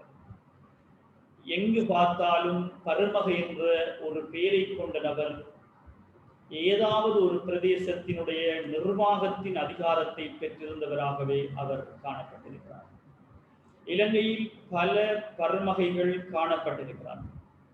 ஒவ்வொரு பருமகமார்களும் அவர்கள் வாழ்ந்த பகுதிகளில் அதிகாரமுடையவராக, அந்த வாழ்ந்த பகுதியை ஆட்சி புரிந்தவராகவே காணப்பட்டிருக்கிறார். எனவே பருமக என்ற நபர் ஒருவர் அவர் வாழ்ந்த பகுதியினுடைய அதிகாரியாக, ஆட்சியாளராகவே இருந்திருக்கிறார் என்பது இதனூடாக அறியப்படுகிறது. கொத்கல் கந்த கல்வெட்டு, கொத்கல் கந்த என்கிற கல்வெட்டில் பிக்குகளுக்கு தானம் அளித்த பருமக தொட்ட போஜக என்ற பதவி பேரினால் அழைக்கப்பட்டுள்ளார் என்று சொல்லப்படுகிறது. கொத்கல் கந்த கல்வெட்டில் பிக்குகளுக்கு ஒருவர் தானம் அளிக்க வேண்டுமாக இருந்தால் அவரிடம் செல்வம் இல்லாமல் அவர் பிக்குகளுக்கு தானம் அளிக்க முடியாது. எனவே இந்த பிக்குகளுக்கு தானம் அளித்த இந்த பருமகையை தொட்ட போஜக என்ற பதவி பேரினால் அழைத்துள்ளார்கள் அல்லது குறிப்பிட்டுள்ளார்கள். ஆகவே பிக்குவுக்கு தானம் அளித்திருக்கின்றார் ஒரு பரமகர். அவருக்கு ஒரு பேரும் சொல்லப்படுகிறது, தொட்ட போஜக. தொட்ட போஜக என்ற பேரினால் அழைக்கப்பட்டவர் ஒரு பரமகர். இதை சொல்லுகின்ற கல்வெட்டு கொத்கல் கந்த கல்வெட்டு. எனவே கொத்கல் கந்த கல்வெட்டில் சொல்லப்பட்டிருக்கின்ற விடயம் பிக்குகளுக்கு தானமளித்த பரமக தொட்ட போஜக எனும் பதவி பேரினால் அழைக்கப்பட்டுள்ளார். இங்கு தொட்ட போஜக என்பதனுடைய அர்த்தம் படகுத்துறையின் நிர்வாகி என்பது. ஆகவே கொத்கல் கந்த கல்வெட்டில பிக்குகளுக்கு தானமளித்த பரமக தொட்ட போஜக எனும் பதவி பேரினால் அழைக்கப்பட்டுள்ளார் என்ற செய்தி சொல்லப்பட்டிருக்கிறது. கொத்கல் கந்த கல்வெட்டில் பிக்குகளுக்கு தானமளித்த பரமக தொட்ட போஜக எனும் பதவி பேரினால் அழைக்கப்பட்டுள்ளார். ஆகவே பரமக, பிரமுக, செல்வம், கொத்கல் கந்த கல்வெட்டு என்கிற விடயங்களை நாங்கள் பார்த்திருக்கிறோம். அதே நேரம் இந்த கொத்கல் கந்த கல்வெட்டு எங்கே அமைந்துள்ளது என்ற ஒரு விடயமும் இருக்கிறது. தம்புள்ள என்ற பகுதியில் அல்லது தம்புள்ளைக்கு அருகாமை கண்டலம எனும் பிரதேசத்திலே இந்த கொத்கல் கந்த கல்வெட்டு காணப்படும். தம்புள்ளைக்கு அருகில் உள்ள கண்டலம என்ற பிரதேசத்திலே இந்த கொத்கல் கந்த கல்வெட்டு காணப்படுகிறது. கொத்கல் கந்த கல்வெட்டில் சொல்லப்பட்டிருக்கின்ற விடயம் பிக்குகளுக்கு தானம் அளித்த பரமக தொட்ட போஜக எனும் பதவி பேரினால் அழைக்கப்பட்டுள்ளார். நாங்கள் கல்வெட்டை சொல்ற நேரம் நீங்களும் நாவினால் உச்சரித்து பாருங்க, அப்பதான் அது கொஞ்சம் மறக்கமதி, அல்லது எழுதி பாருங்க பேப்பர்ல. கொத்கல் கந்த கல்வெட்டு பிக்குகளுக்கு தானமளித்த பரமக தொட்ட போஜக எனும் பதவி பேரினால் அழைக்கப்பட்டுள்ளார் என்பதை. அவை தொட்ட போஜக என்ற பதவி பேரினால் அழைக்கப்பட்ட விடயம் பற்றி சொல்லுகின்ற கல்வெட்டு என்ன கல்வெட்டு என்று கேட்டால் கொத்கல் கந்த கல்வெட்டு. இந்த கொத்கல் கந்த கல்வெட்டு எங்கே அமைந்துள்ளது என்று கேட்டால் தம்புள்ளைக்கு அருகாமை உள்ள கண்டலம என்ற பிரதேசம். இது தம்புள்ளையை நாங்கள் இலங்கப்படத்துல குறிக்க தெரிந்திருக்க வேண்டும். கொத்கல் கந்த கல்வெட்டை தம்புள்ள இந்த இடத்தில் குறித்தாலும் சரி. இலங்கப்படத்தை எடுத்தமென்றால் அதுல இங்கு குறிக்கப்பட்டிருக்கும் தம்புள்ள.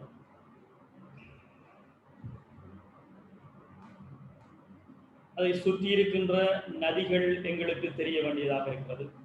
எந்தெந்த நதிகள் அருகருகே இருக்கிறது என்கிற விடயம்.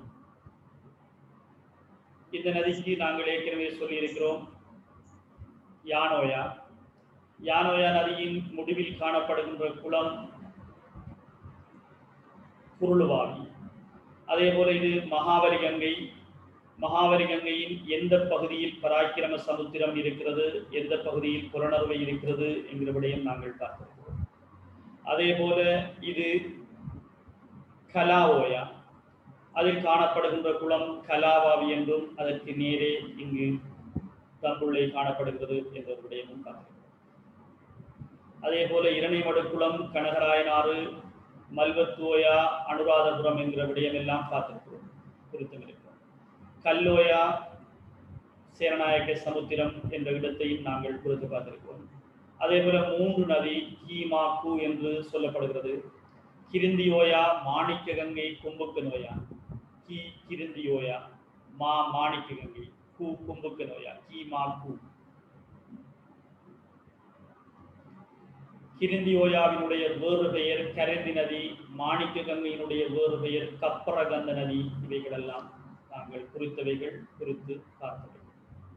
ஆகவே தம்புள்ள எந்த இடத்தில் அமைய பெற்றிருக்கிறது என்கிற விடயத்தை நீங்கள் புரிந்தெடுத்து வைத்திருப்பியல். இலங்கை படம் ஒன்று ஏற்கனவே நேற்றைய வகுப்பறைக்கு வழங்கப்பட்டது, அதில் நீங்கள் குறித்து பார்க்கலாம். இந்த படம் குறிக்கின்ற விடயங்கள் அவ்வப்போது குறிக்கின்ற போதே எங்களுக்கு மறவாமல் இருக்கும் என்பதையும் ஞாபகத்தில் வைத்துக் கொள்ளும். அதுக்கென்று தனியே குறிக்க வேண்டிய அவசியம். ஆகவே இங்கே பார்த்திருக்கின்ற விடயம் தம்புள்ள என்ற இடத்தில் கந்தலம என்ற பகுதியில் காணப்படுகின்ற கொத்கல் கந்த கல்வெட்டில் பிக்குகளுக்கு தானமளித்த பரமக தொட்ட போஜக எனும் பதவி பெயரினால் அழைக்கப்பட்டுள்ளார் என்ற விடயம். 40 நிமிடத்தினால் முடிவடைய இருக்கின்ற இந்த வகுப்பறை மீண்டும் இதே லிங்கினூடாக நீங்கள் தொடர்பு கொள்ளலாம் என்பதையும் சொல்லுகிறோம். லிங்க் நீளமும் வழங்கப்படாது. தொட்டபோஜக என்பதன் பொருள் படகுத்துறையின் நிர்வாகி என்ற ஒரு விடயம். படகுத்துறையின் நிர்வாகி தான் தொட்டபோஜக என்ற பதவி பேரினால் அழைத்துள்ளார். தொட்டபோஜக என்பதன் பொருள் படகுத்துறையை நிர்வகிப்பவர் அல்லது படகுத்துறையின் நிர்வாகியைத்தான் தொட்டபோஜக என்று சொல்லுகிறார். ஆகவே பரமக எந்த பதவியை வைத்திருக்கிறார் என்றால் தொட்டபோஜக என்கிற பதவி. தொட்டபோஜக என்கிற பதவி எதனுடைய பதவி என்றால் படகுத்துறையை நிர்வகிப்பவருக்கு வழங்கப்படுகின்ற பதவியே தொட்டபோஜக என்ற பதவியாகும். அதே நேரம் இந்த பரமக வரி வசூலிப்பவராகவும் சொத்துடையவராகவும் திகழ்ந்துள்ளார். ஆகவே எங்களுக்கு தெரியும், செல்வம் இருப்பவர்கள்தான் பரமக என்ற பதவியை எட்ட முடியும் என்பதை. ஆகவே இந்த தொட்டபோஜக என்பவர் படகுத்துறையின் நிர்வாகி. இந்த படகுத்துறையின் நிர்வாகி வரி வசூலிப்பவராகவும், வரிகளை வசூலிப்பதன் ஊடாக அவர்கள் செல்வம் உடையவர்களாக மாறியிருக்கிறார்கள். அதனால் சொத்துடையவராகவும் திகழ்ந்துள்ளார். எனவே தொட்டபோஜக வரி வசூலிப்பவராகவும் சொத்துடையவராகவும் திகழ்ந்திருக்கிறார். தொட்டபோஜக வரி வசூலிப்பவராகவும் சொத்து உடையவராகவும் திகழ்ந்திருக்கிறார். தொட்டபோஜக என்ற பதவி படகுத்துறையின் நிர்வாகி. இந்த படகுத்துறையின் நிர்வாகியாக பரமக காணப்பட்டிருக்கிறார். ஆகவே பரமக தொடர்பான ஒரு கல்வெட்டையும் நாங்கள் பார்த்திருக்கிறோம்.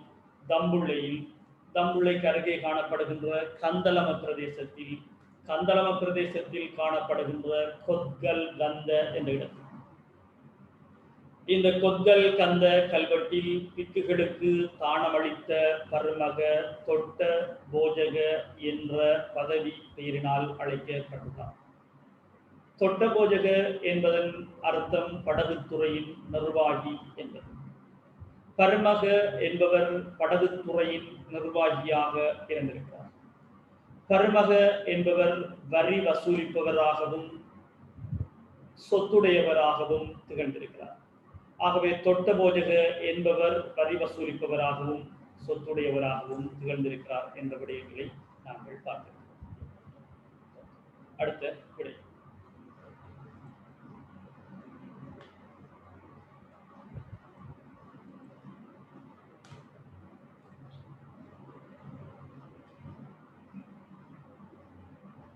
ஆரம்ப காலங்களில் நாட்டினை ஆண்ட நிலபுலங்களை கொண்டவர்கள் கல்வெட்டுகளில் பரமக எனும் பேரினால் அழைக்கப்பட்டிருக்கிறார். ஆரம்ப காலங்களில் நாட்டினை ஆண்ட தெளிவான ஒரு விடயம். நிலபுலம் என்று சொல்வது இங்கு செல்வங்களை சொல்லுகிறது. ஆரம்ப காலங்களில் நாட்டினை ஆண்ட நிலபுலங்களை கொண்டவர்கள் பரமக என்ற பெயரினால் அழைக்கப்பட்டுள்ளார்கள் என்று உங்களுக்கு நேற்று வழங்கப்பட்ட டியூடினுடைய முதல் பகுதியில இந்த விடயம் சொல்லப்பட்டிருக்கிறது. புத்தகத்தில் பரமக என்ற செய்தியை முதல்ல சொல்லித்தான் கிராம தலைவர் என்ற செய்தி ஆரம்பிக்கப்படுகிறது. அதனாலதான் இந்த பகுதி ஒரு தெளிவு குறைவான ஒரு பகுதியாக காணப்படுது.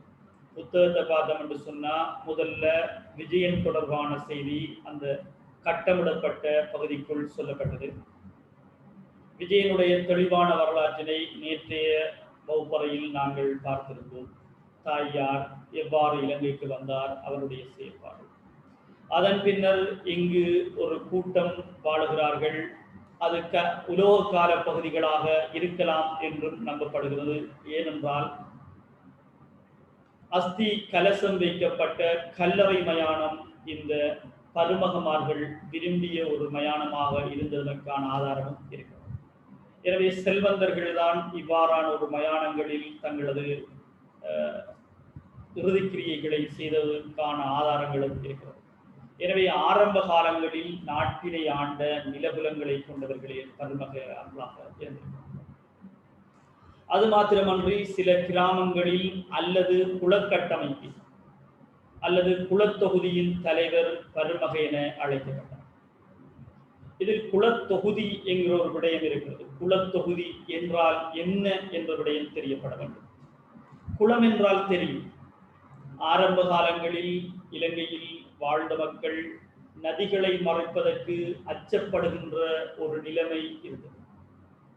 அதனால் நதிக்கரை ஓரங்களில் இருந்த மக்களுக்கு வெள்ளப்பெருக்கு ஏற்படுகின்ற ஒரு அசாதாரண சூழல் இருந்தது. வெள்ளப்பெருக்கில் பாதுகாப்பு பெற வேண்டும் என்று நாட்டின் உட்பகுதியை நோக்கி இந்த மக்கள் ஓடுகிறார்கள். அதே நேரம் விவசாயம் தான் வாழ்க்கை என்று இருந்த மக்களுக்கு விவசாயத்துக்கு போதிய அளவான நீர் கிடைக்காததினால் இந்த மக்கள் விவசாயத்தை கைவிட்டு வெவ்வேறு தொழில்களை மேற்கொள்கிறார்கள். அதனாலேயே கசிகாரகம, கேவட்டகம, பட்டகிகம, கும்பகாரகம இப்படி பல கிராமங்கள் உருவாகும். அதே போல சிறுநகரம், நியங்கம், பட்டாணகம, துறைமுக கிராமம் என்று இன்னும் செயற்பாட்டின் அடிப்படையிலும் ஆரம்ப வரலாற்று காலங்களில் இந்த கிராமங்கள் தோற்றப்படுகிறது. இவ்வாறு கிராமங்கள் தோற்றம் பெற்றாலும் விவசாயம் செய்தே ஆக வேண்டும், தங்களிடம் இருக்கின்ற மிருகங்களுக்கு நீர் வேண்டும் என்று மழை நீரை சேமித்து வைத்த மக்களும் இருக்கிறார்கள். மழை நீரை சேமித்தே இந்த மக்கள் குளங்களை உருவாக்குகிறார்கள். அவ்வாறு குளங்களை உருவாக்கி தொழில்களின் அடிப்படையில் இந்த மக்கள் கிராமங்களாக வாழ்கின்ற போது விவசாயிகள் ஒரு கிராமத்திலும், இடையர்களது கிராமத்திலும், தச்சர்களது கிராமத்திலும் வாழ்ந்து அந்த கிராமங்களுக்குள்ளே வாழ்ந்து அவர்களது ஜீவனோபாயத்தை, வாழ்வாதாரத்தை மேற்கொண்டு செல்லுகின்ற பொழுது அந்த கிராமத்துக்கு தலைவர் இருக்கிறார். அவர்தான் கிராம தலைவராகவும் இருந்து கொண்டிருக்கிறார். உதாரணமாக எடுத்துக்கொண்டால் விவசாயிகள் வாழ்கின்ற கிராமத்தில் ஒரு குளம் இருக்கிறது, அதை கிராமிய குளம் என்பார்கள். இடையர்கள் வாழ்கின்ற கிராமத்திலும் ஒரு குளம் இருக்கிறது, அதுவும் அந்த இடையர்களுக்கான குளமாக இருக்கிறது. அந்த இடையர்களுக்கான கிராம தலைவன் அந்த குளத்தில் எவ்வாறு நீரை பெற வேண்டும் என்று இடையர்களுக்கு மாத்திரமே அவர் தகவலை சொல்லலாம். அதே போல விவசாய கிராமத்தில் இருக்கின்ற கிராம தலைவர் விவசாய கிராமத்தவர்களுக்கு இருக்கின்ற குளத்தில் உள்ள நீரை பாவிப்பது தொடர்பாகவும் அந்த நீரை வழங்குவது தொடர்பாகவும் அவர் செய்திகளை கொடுத்தார். இவ்வாறு இந்த மக்கள் காலங்களை நகர்த்தி கொண்டு செல்லுகின்ற போது இவர்களுக்கு மழையின் அளவு குறைந்துவிட்டது. சில பகுதிகளில் கூடுதலான மழை பெய்கிறது, சில கிராமங்களில் மழையின் அளவு இல்லாமல் போய்விட்டது. இன்னும் ஒரு பொதுவான பிரச்சனை இந்த மக்கள் எதிர்கொண்டார்கள், சனத்தொகை அதிகரிப்பு. சனத்தொகை அதிகரிப்பினால் இந்த மக்கள் நீரினுடைய தேவை அதிகரித்திருந்தது. அவர்களுக்கு மழை நீரால் கிடைத்த அந்த நீர், குளத்தில் இருந்த நீர் போதாமல் இருந்த போதுதான் என்ன செய்வது என்று இந்த கிராம தலைவர்கள் யோசித்துக் கொண்டிருக்கிறார்கள். அவ்வாறு இருக்கின்ற நேரம் இந்த கிராம தலைவர்களுக்கு சந்திக்கக்கூடிய ஒரு சந்தர்ப்பம் இருக்கிறது. 3 சந்தர்ப்பங்களில் கிராம தலைவர்கள் சந்தித்துக் கொள்வார்கள். திருமண ரீதியான விடயம், பண்ட பரிமாற்றம், பிரச்சனை தீர்த்தல் என்று சொல்லப்படுகின்ற 3 சந்தர்ப்பங்களில் கிராம தலைவர்கள் சந்திக்கின்ற போது கிராம தலைவர்களுக்குள் பலமான ஒருவர் காணப்படுகிறார். அவர்தான் பருமகையாக இருக்கிறார். எந்த பருமக சொல்லுகிறார், ஒரு கிராமத்தில் நீர் தட்டுப்பாடு இருக்கிறது, இன்னொரு கிராமத்தில் மேலதிகமான நீர் இருக்கிறது. ஆகவே மேலதிகமாக இருக்கின்ற கூடுதலான மழை பொழிகின்ற அந்த கிராமத்தில் உள்ள அந்த கிராம குளத்தில் உள்ள நீரை தேவைப்படுகின்ற கிராம குளத்துக்கு நாங்கள் வழங்குவோம். அதற்காக வேண்டி ஒரு கால்வாயை ஆரம்பிப்போம் என்று ஒரு குளத்தில் உள்ள நீர் இன்னும் ஒரு குளத்துக்கு கொண்டு சேர்க்கின்ற அந்த செயற்பாட்டை இந்த பருமக ஆரம்பிக்கிறார். இதனால் குளங்களை இணைத்து அவர் ஆரம்பித்ததுதான் குளத்தொகுதியாக இருக்கிறது. எனவே குளத்தொகுதி என்பது யாருடன் சம்பந்தப்படுகிறது என்று பார்த்தால் பருமகையுடன் சம்பந்தப்படுகின்ற ஒரு விடயமாக இருக்கிறது. எனவே கிராமங்கள், சில கிராமங்கள், அதாவது பல கிராமங்களை இந்த பருமக ஒன்று சேர்க்கிறார். ஒன்று சேர்த்துதான் குளத்தொகுதியை உருவாக்குகிறார் இந்த பருமகையாக. ஆகவே குளத்தொகுதி தொடர்பாக நாங்கள் ஆழமாக சென்று பார்க்கிறோம்.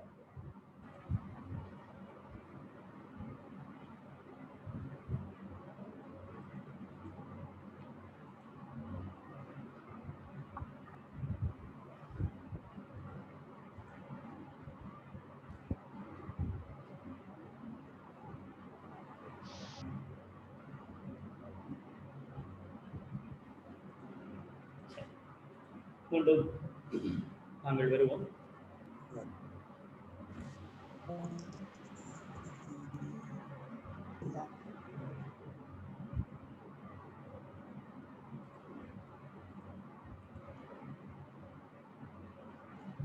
குலத்தொகுதி என்கிற பகுதிக்குள் நுழைந்திருக்கிறோம். பரமக என்பவர் குலத்தொகுதியின் நிர்மாணிப்புடன் தொடர்படுகின்ற ஒரு நபராக இருக்கிறார்.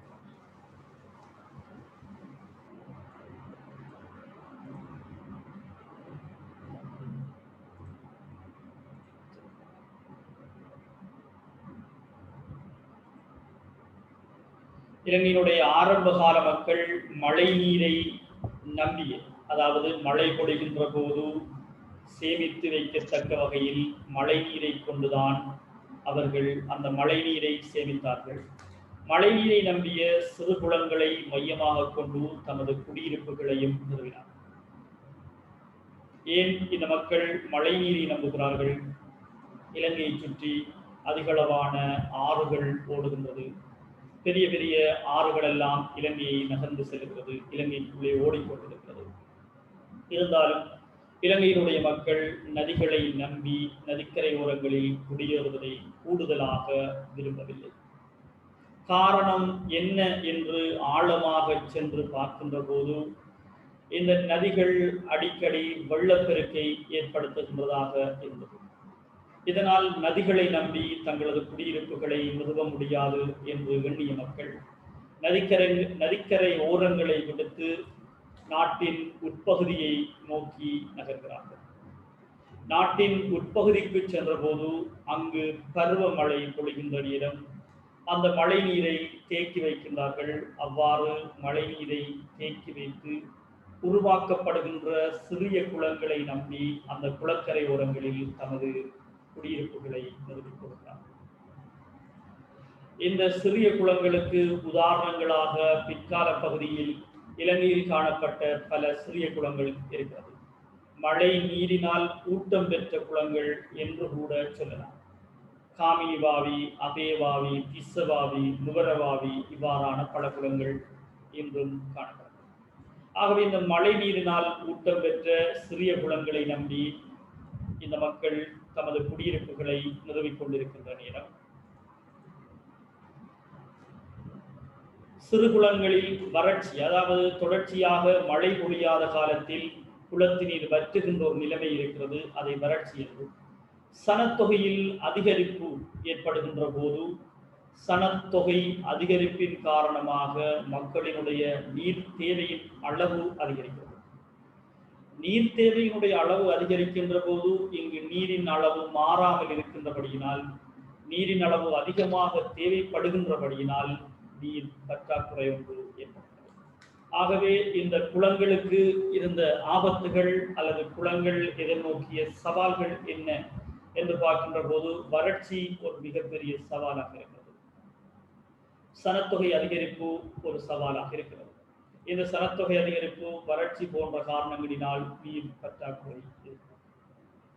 இந்த நீர் பற்றாக்குறையை கிராம மக்கள் எதிர்கொண்ட போது அதன் தீர்வாக பருமக என்பவர் நீர் பிரச்சினைக்கு தீர்வாக பல குளங்களை ஒன்றிணைத்து அவர் உருவாக்குகிறார் குளத்தொகுதி.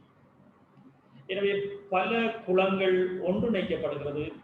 இந்த பல குளங்கள் ஒன்றிணைக்கின்ற செயற்பாட்டினை மேற்கொள்ளுகின்ற நபராக பருமக காணப்படுகிறார். எனவே பருமக என்பவரினால் குளத்தொகுதி உருவாக்கப்படுகிறது என்ற விடயத்தை நாங்கள் அறிந்திருக்கிறோம்.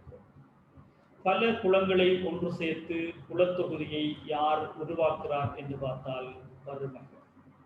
எனவே பருமக மக்களது பிரச்சனையை தீர்க்கிறார். அதனால் இவரை ராஜா, அரசன் என்ற பெயரால் கூட மக்கள் அழைத்திருக்கலாம் என்று சொல்றார். இந்த குளத்தொகுதிக்கு பொதுவாக பிரபாதனைய என்ற பெயரால் அழைத்திருக்கிறார். பல குளங்களை ஒன்று சேர்த்து உருவாக்கப்பட்ட இந்த குளத்தொகுதிக்கு பிரபாதனைய என்ற பெயரினால் அழைத்துள்ளார்கள். ஆகவே குளத்தொகுதிக்கு வழங்கப்பட்ட பெயர் என்ன என்று கேட்டால் எல்லங்காவ என்ற ஒரு பெயரும் இருக்கிறது. அதனை உலர்வலய மக்கள் வழங்கிய பெயர். குளத்தொகுதிக்கு உலர்வலய மக்கள் வழங்கிய பெயர் என்ன என்று கேட்கிறார்.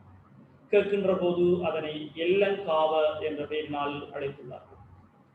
அதே நேரம் குளத்தொகுதியை பொதுவாக எப்பெயரினால் அழைப்பார்கள் என்று கேட்டால் வவுப்பிரபாதனைய என்ற பெயரினால் அழைப்பார்கள்.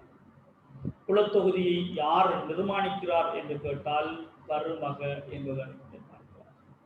குளத்தொகுதி ஏன் உருவாக்கப்பட்டது என்று கேட்டால் கிராமிய குளங்கள் 2 சவால்களை எதிர்கொண்டது.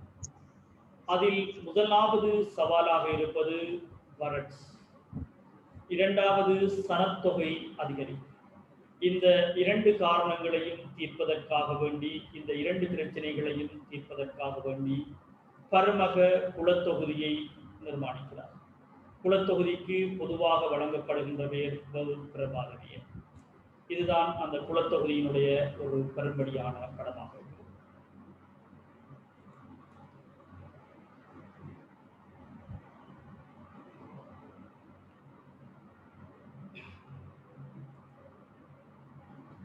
ஒரு குளத்தில் உள்ள நீர் கால்வாயினூடாக இன்னும் ஒரு குளத்துக்கு கொண்டு செல்லப்படுகிறது. இது தொடர்ச்சியாக நீர் இருப்பதனை பாதுகாப்பதற்காக வேண்டியே இந்த குளத்தொகுதி என்பது நிர்மாணிக்கப்பட்டது. பாருங்கள், கால்வாயினூடாக கொண்டு செல்லப்படுகிறது. ஆகவே தொடர்ச்சியாக நீர் இருப்பதனை பாதுகாப்பதற்காக வேண்டியும், அதே நேரம் சில பகுதிகளில் உள்ள மேலதிகமான நீரை கொண்டு சேர்ப்பதற்காக வேண்டியும், நீர் செல்லுகின்ற இந்த நீரேந்து பகுதிகள் அல்லது இந்த கால்வாய் என்று சொல்லப்படுகின்ற பகுதிகள் எப்பொழுதும் ஈரடிப்பாக இருக்க வேண்டும் என்பதற்காக வேண்டியும் இந்த குளத்தொகுதிகள் நிர்மாணிக்கப்பட்டது. அதே நேரம் குளத்தொகுதிகள் உருவாக்கப்பட்டமைக்கு இன்னும் ஒரு அம்சம் சொல்லலாம், வறட்சி, சனத்தொகை அதிகரிப்பு. படத்தில் காட்டப்பட்டிருப்பது குளத்தொகுதி ஒன்றின் கண். இந்த குளத்தொகுதி தொடர்பான ஒரு படத்தை இட்டு 2 MCQ வினாக்கள் வந்திருந்தது என்பதையும் நீங்கள் மறந்துவிடக்கூடாது. குளங்கள் கால்வாய் ஒன்றின் மூலம் இணைக்கப்பட்டிருக்கின்ற செய்தியை இங்கு பார்க்கலாம். கால்வாயினூடாக இணைக்கப்படும் பல கால்வாய். இங்கே காணப்படுவது டொட்பேஜி காணப்படுவதெல்லாம் குளங்கள். இந்த கோட்டினால் இணைக்கப்பட்டிருப்பது கால்வாய்கள். ஆகவே குளங்கள் எதனால் இணைக்கப்படுகிறது என்று பார்த்தால் கால்வாயினூடாக இணைக்கப்படுகிறது என்ற செய்தியை காண்கிறோம்.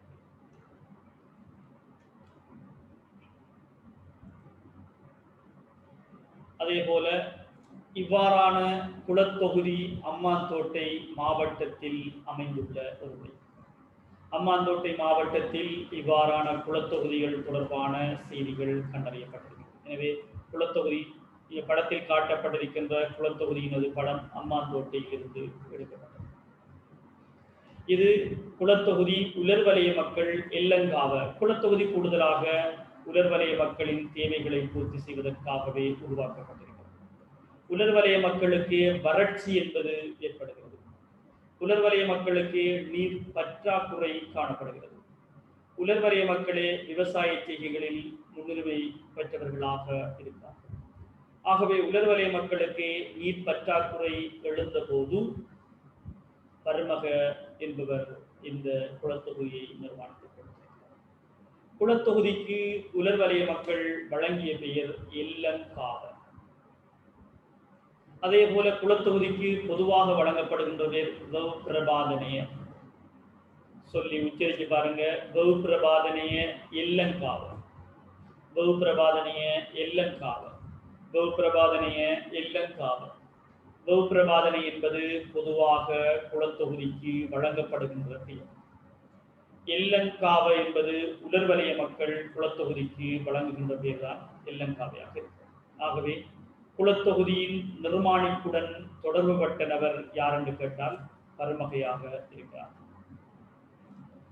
அதே போல குளத்தொகுதி உருவாக்கப்பட்டமைக்கான இன்னும் சில காரணங்கள் இருக்கிறது. ஏற்கனவே 2 காரணம் சொல்லியது, வறட்சி, அதே போல சனத்தொகை அதிகரிப்பு. மேட்டு பாங்கான நிலத்தில் அமைந்துள்ள குளம் நீரால் நிரம்புகின்ற போது வெளியேறுகின்ற நீரை தாழ்நில பகுதியில் அமைந்துள்ள குளம் ஒன்றுக்கு திருப்புதல். அதாவது ஒரு குளத்தில் அதிகளவான நீர் இருக்கின்ற போது அந்த நீர் மேலதிகமான நீராக வெளியேற்றப்படும். இதில் இன்னும் ஒரு தகவலை நாங்கள் அறிய வேண்டும். ஒரு குளத்தில் உள்ள மேலதிகமான நீரை வெளியேற்றுகின்ற பிரதானமான வழி எது, அல்லது குளத்தில் கூறு எது என்ற ஒரு தொழில்நுட்ப ரீதியான ஆய்வும் எங்களுக்கு அவசியமாக இருக்கும். அப்போ ஒரு குளத்தில் உள்ள மேலதிகமான நீரை வெளியேற்றுகின்ற பிரதானமான வழியின் பெயர் சுருங்கை அல்லது வான்கதவு. சுருங்கை அல்லது வான்கதவு என்று சொல்லப்படும். சுருங்கை அல்லது வான்கதவின் ஊடாக குளத்தில் உள்ள மேலதிகமான நீர் வெளியேற்றப்படும். சுருங்கை அல்லது வான்கதவு. சார் சொல்லுங்க. அப்ப கலிங்கல் தொட்டி என்ன சார்? இது விளங்குது.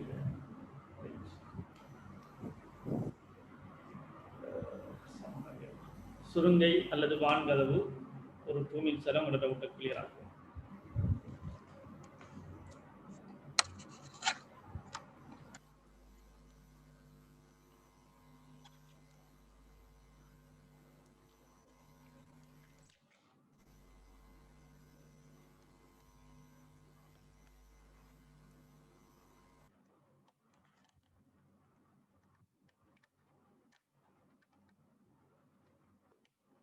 சொல்லுங்க.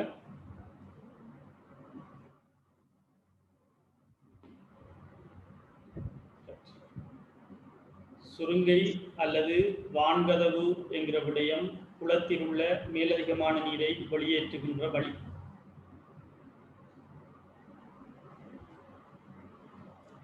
மடைக்கதவு,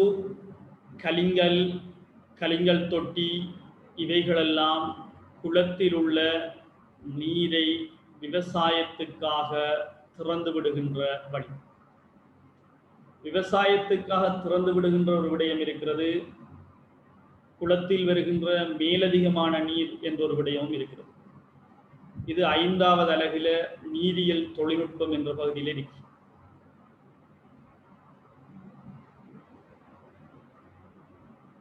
ஒரு மாணவன் கேள்வி ஒன்று கேட்ட மாதிரி இருந்துச்சு, தெளிவில்லாமல் இருந்ததெல்லாம் சவுண்டு கேட்டேன். கேள்வி கேட்டாளா? அரீஃபா? அரீஃப் சார், அரீஃப். ஓம் சார், அந்த கலிங்கல் தொட்டியை தான் கேட்டேன். என்ன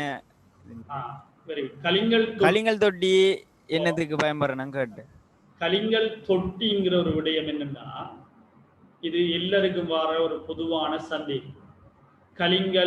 கலிங்கல் தொட்டி என்கிற 2 விடயம் இருக்கி, 2ம் ஒன்றுக்குள்ளே காணப்படுகின்ற விடயம்.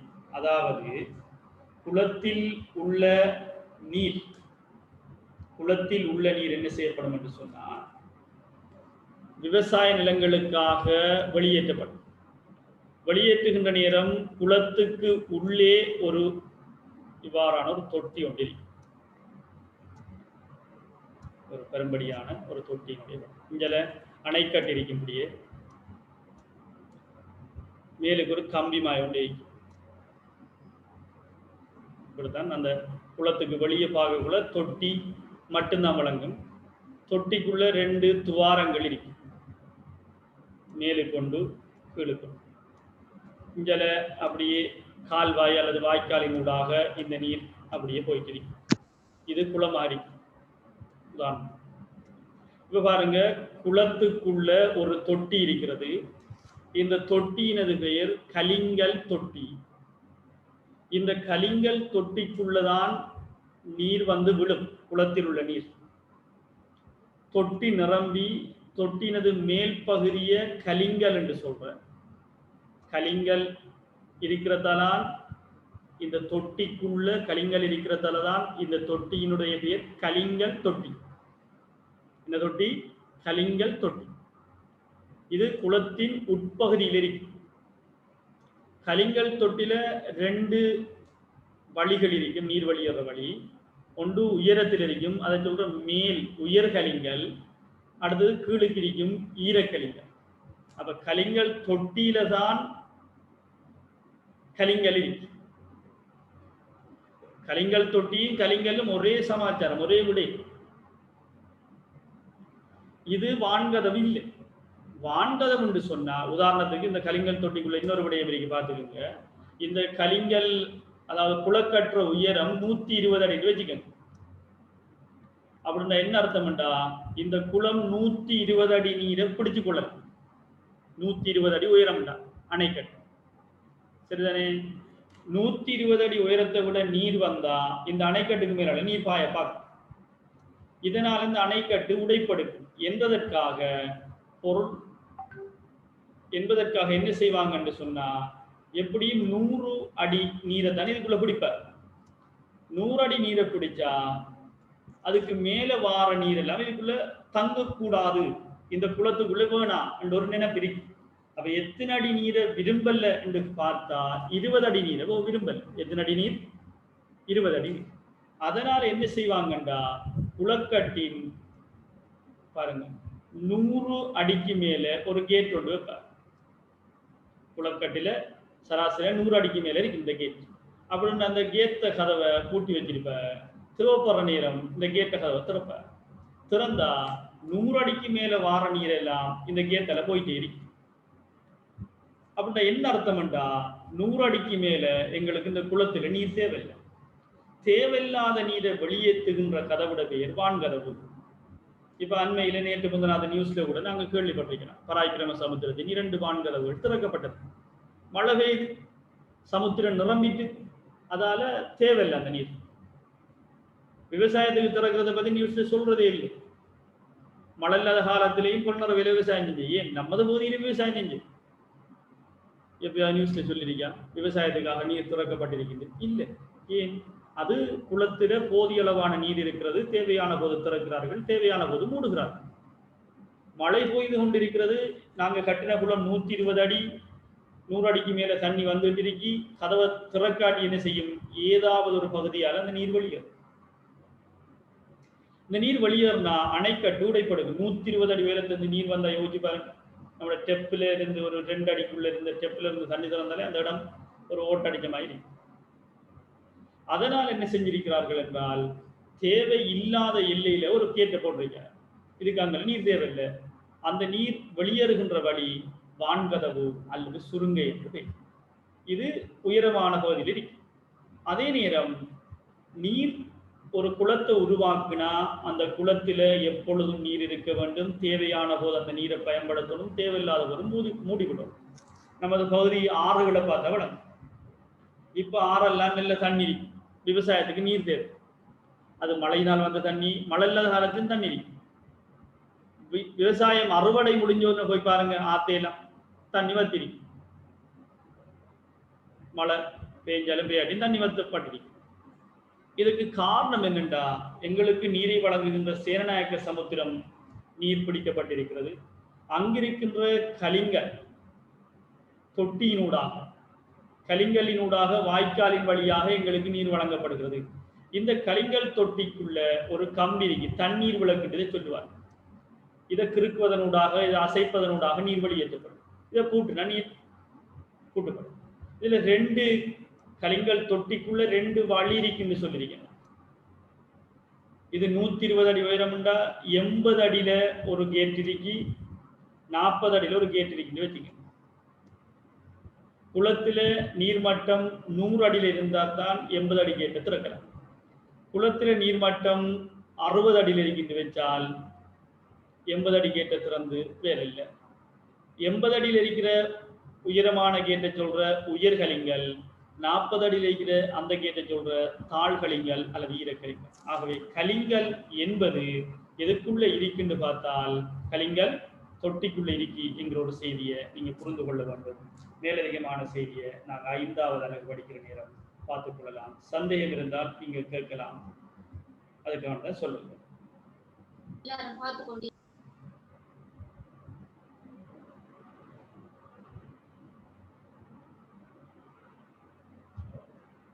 இலங்கையில பெரிய குளங்கள் கட்டப்பட்டு கொண்டு மின்னேரியா குளம் அப்படின்னு சொல்லப்படுது.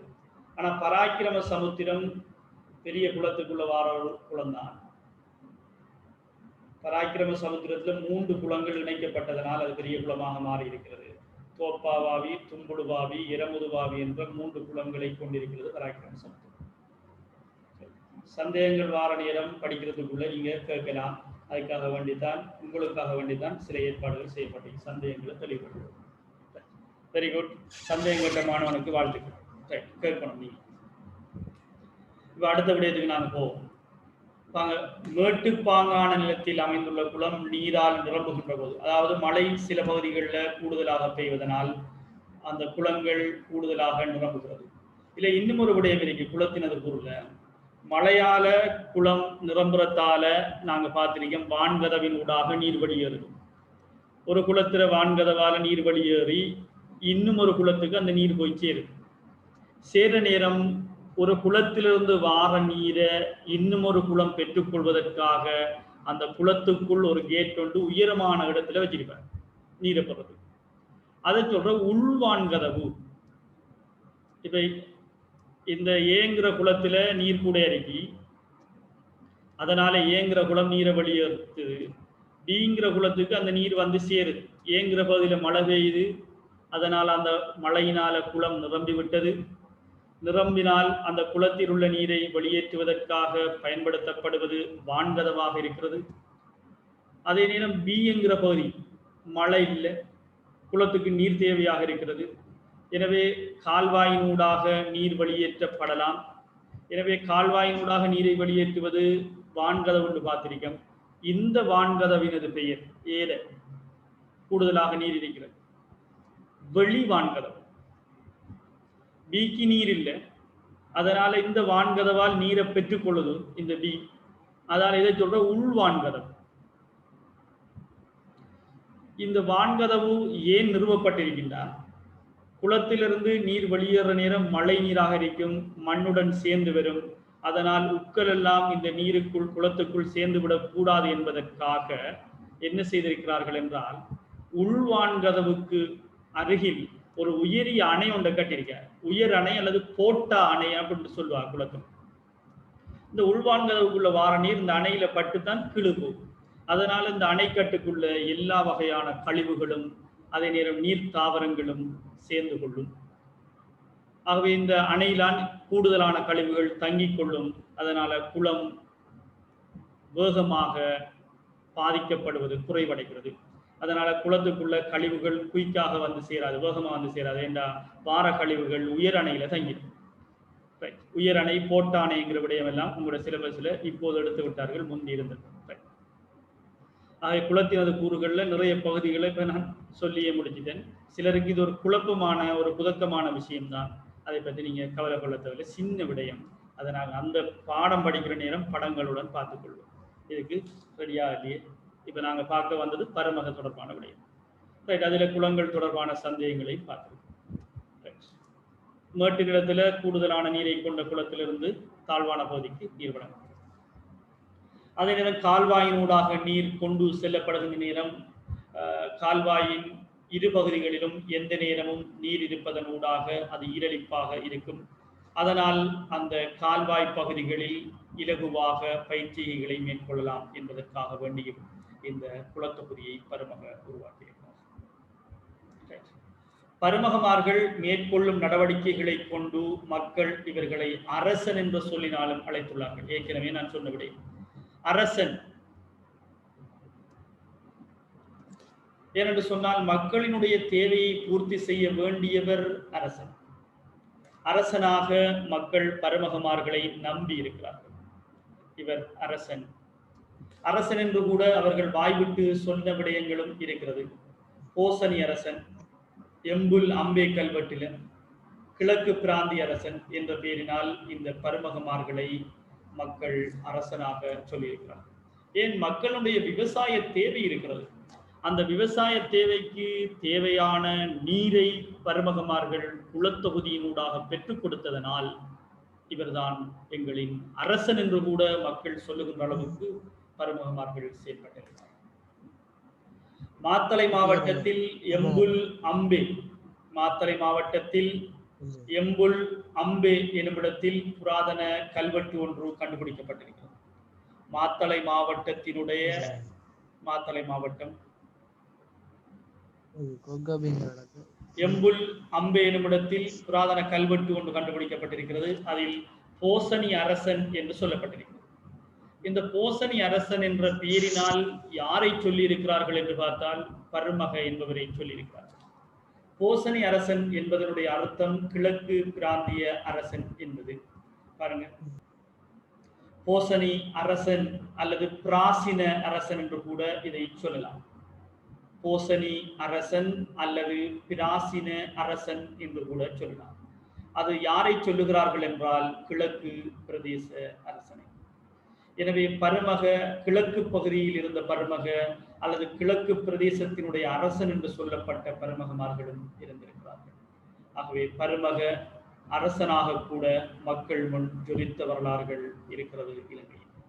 அரசன் வருவதற்கு முன்னரே பருமகை மக்கள் அரசனாக நம்பி இருக்கிறார்கள். இவர்தான் எங்களுக்கு அரசன். எனவே குலத்தொகுதியுடன் தொடர்பட்டவர் யார் என்று பார்த்தால் பருமகையாக இருக்கிறார். அதே போல கேகாலையில் யட்டகலன எனும் புராதன விகாரையில் உள்ள கற்குகை ஒன்றில் துகத ரஜ என்ற பிரதேச நிர்வாகி பற்றியும் குறிப்பிடப்பட்டுள்ளது. துகத ரஜ ரஜ என்ற பெயரினால் கூட பருமக அழைக்கப்பட்டிருக்கிறார். பிற்காலங்களில் வந்த அரசர்கள் இந்த ரஜ என்ற பெயரினால் பருமக அழைக்கப்பட்டதனால் இவருக்கு ஒரு அகௌரவம் ஏற்பட்டிருக்கிறது அரசனுக்கு. அதனால் அரசன் எப்பொழுதும் தன்னை ரஜ என்று சொல்ல மாட்டான், மகா ராஜா என்றுதான் சொல்வான். ஏனென்று சொன்னால் நான் பருமகையை விட பெரியவன் என்று அரசர்கள் சொல்ல முற்பட்டிருக்கிறார்கள். ரஜ என்ற பெயரினால் பருமக சொன்னபடியினால் இவர் மகாராஜா என்று கூட சொன்ன விடயங்கள் இலங்கையில் இருக்கிறது. எனவே ரஜ என்கிற விடயத்தை பார்த்தால் ரஜ என்பதன் பொருள் மகிழ்விப்பவர் என்பதாகும். யார் மகிழ்விக்கிறார் என்று பார்த்தால் பருமக. எவ்வாறு பருமக மகிழ்விக்கிறார் என்று பார்த்தால் கிராமிய மக்களினது விவசாய பிரச்சனைகளை, நீர் பிரச்சனைகளை குலத்தொகுதியின் நிர்மாணிப்பினூடாக தீர்த்திருக்கிறார் இந்த பருமக. அதனால் பருமக மகிழ்விப்பவர் என்ற பொருள் படத்தக்க ரஜ என்ற பெயரினால் கூட அழைக்கப்பட்டிருக்கிறார். யார் என்று பார்த்தால் இந்த பருமக. அதே போல பருமகமார் மக்களுக்கு வேண்டிய தேவைகளை பூர்த்தி செய்தால் மக்கள் பருமகமார்களுக்கு வழங்கிய பேரே ரஜ என்று, அதாவது மக்களுக்கு தேவையான நீரை பெற்றுக் கொடுத்திருக்கிறார் இந்த பருமக. அதே போல பருமக என்ற பதவி ஆண்களுக்கு வழங்கப்பட்டதை போல பெண்களும் பருமகளு என்ற பெயரினால் அழைக்கப்பட்டிருக்கிறார்கள். பருமக என்று ஆணுக்கு வழங்குவதை போல பெண்களுக்கு வழங்கப்பட்ட பெயர் பருமகளு என்பதாகும். எனவே ஆணை பருமக என்று சொல்வதை போல பெண்ணை பருமகளு என்று அழைத்திருக்கிறார்கள் என்பதை நாங்கள் அறிய வேண்டியது. இதோட இந்த பருமகை என்கிற செய்தியை நாங்கள் முற்றுப்பெறலாம். அவை பருமக தொடர்பான பல விடயங்களை நாங்கள் பார்த்திருக்கிறோம். பாருங்க, இது ஒரு மெகாலித் அல்லது மெகாத்திலிக் முறையிலான ஒரு மரணச்சடங்கு முறையில் காணப்படுகின்ற ஒன்று. அஸ்தி கலசம் வைக்கப்பட்ட கல்லறை மயானம் என்ற ஒரு விடயத்தை நாங்கள் 2வது அலகில் பார்த்திருக்கிறோம். இந்த முன்வரலாற்று கால மனிதனுடைய மரணச்சடங்கு முறைகள் மெகாத்திலிக் அல்லது மெகாலித்திக் என்ற பெயரினால் அழைக்கப்பட்டிருக்கிறது. முன்வரலாற்று கால மனிதனுடைய மரணச்சடங்கில் ஒரு பொதுத்தன்மை இருக்கிறது எல்லா சடங்குகளிலும். என்ன அந்த பொதுத்தன்மை என்று பார்த்தால், முன்வரலாற்று கால மக்கள் கையாளுகின்ற இலகுவான ஒரு பொருளாக களிமண்ணை கண்டிருந்தார்கள். அந்த களிமண்ணால் செய்யப்பட்ட கலசம் என்பது இந்த கால மக்களின் பொதுவான ஒரு செயற்பாடாக இருக்கிறது, களிமண்ணினுடைய பயன்பாடு. இந்த களிமண்ணை கொண்டு கலசங்களை உருவாக்கி இருக்கிறார்கள். அந்த கலசங்களை கொண்டு இறந்தவர்களை எரித்து புறப்படுகின்ற அஸ்தியை கலசத்தில் இட்டு பாதுகாத்திருக்கிறார்கள். படத்தில் காட்டப்பட்டிருப்பது அஸ்தி கலசம் வைக்கப்பட்ட கல்லறை மயானம் என்று சொல்லப்படுகிறது. இந்த கல்லறைகளால் செய்யப்பட்ட கற்களை கொண்டு செய்யப்பட்ட ஒரு மயானம்தான் படத்தில் காட்டப்பட்டிருக்கிறது. இது கருங்கற்களை கொண்டு அமைக்கப்பட்டது. முன்வரலாற்றுக்கான மனிதனுடைய மரணச்சடங்கு முறைகள்ல ஒன்று அஸ்தி கலசம் வைக்கப்பட்ட கல்லறை மயானம், இரண்டாவது அஸ்தி கலசம் வைக்கப்பட்ட புதைகுழி மயானம், மூன்றாவது பரணி மயானம், நான்காவது படகு கல்லறை அல்லது களிமண் ஓட கல்லறை என்று சொல்லப்படுகின்ற 4 வகையிலான மரணச்சடங்கு முறைகளை நாங்கள் பார்த்து இருக்கிறோம். அதில் அஸ்தி கலசம் வைக்கப்பட்ட கல்லறை மயானம் என்று சொல்லப்படுகின்ற விடயம் என்னங்கிற விடயத்தையும் நாங்கள் பார்த்திருந்தோம். அதாவது இறந்தவரை எரித்து பெறப்படுகின்ற அஸ்தியை கலசத்தில் இட்டு அந்த அஸ்தி கலசத்தை கருங்கல்லால் செவ்வக வடிவில் ஏற்படுத்தப்பட்ட கல் அறையினுள் வைத்து பாதுகாப்பார்கள். இதற்கு 3 இடங்களை நாங்கள் பார்த்திருந்தோம். அந்த 3 இடங்களை குறித்தும் இருந்தோம் இலங்கை படத்தில். இப்பன் கட்டுவ அல்லது இப்பா கட்டுவ, யட்டிகல் பொத்த, கல் சஹோன் என்று சொல்லப்படுகின்ற இந்த 3 இடங்களிலும் அஸ்தி கலசம் வைக்கப்பட்ட கல்லறை மயானங்களை அவதானித்திருந்தோம். இந்த அஸ்தி கலசம் வைக்கப்பட்ட கல்லறை மயானங்களை விரும்பியவர்கள் யார் என்று பார்க்கின்ற நேரம் பருமகமார்கள் தான் இதை விரும்பி பருமகமார்களுக்கான ஒரு சடங்காக கூட இதை செய்திருக்கிறார்கள். இது இப்பன் கட்டுவ அல்லது இப்பா கட்டுவையில் காணப்படுகின்ற ஒரு அஸ்தி கலசம் வைக்கப்பட்ட கல்லறை மயானத்தின் படம். இது காணப்படுகின்ற இடம் இப்பன் கட்டுவ. இது தம்புள்ளையில் காணப்படுகிறது. அதே நேரம் இது கிமு 700 தொடக்கம் 450க்கு இடைப்பட்ட காலத்தை குறியதாகும். இந்த மயானம் பருமகமார்கள் விரும்பிய ஒரு மயானம், அஸ்தி கலசம் வைக்கப்பட்ட கல்லறை மயானம். இது முன்வரலாற்று காலத்துக்குரிய மயானம். இது இப்பன் கடுவையில் கண்டுபிடிக்கப்பட்ட மயானம். இது கிமு 700 தொடக்கம் 450க்கு இடைப்பட்ட மயானம். இக்கல்லறை மயானம் பருமக போன்ற பிரபுகளால் பயன்படுத்தப்பட்டிருக்கிறது என்ற விடயத்தையும் நாங்கள் அறிந்து கொள்வோம்.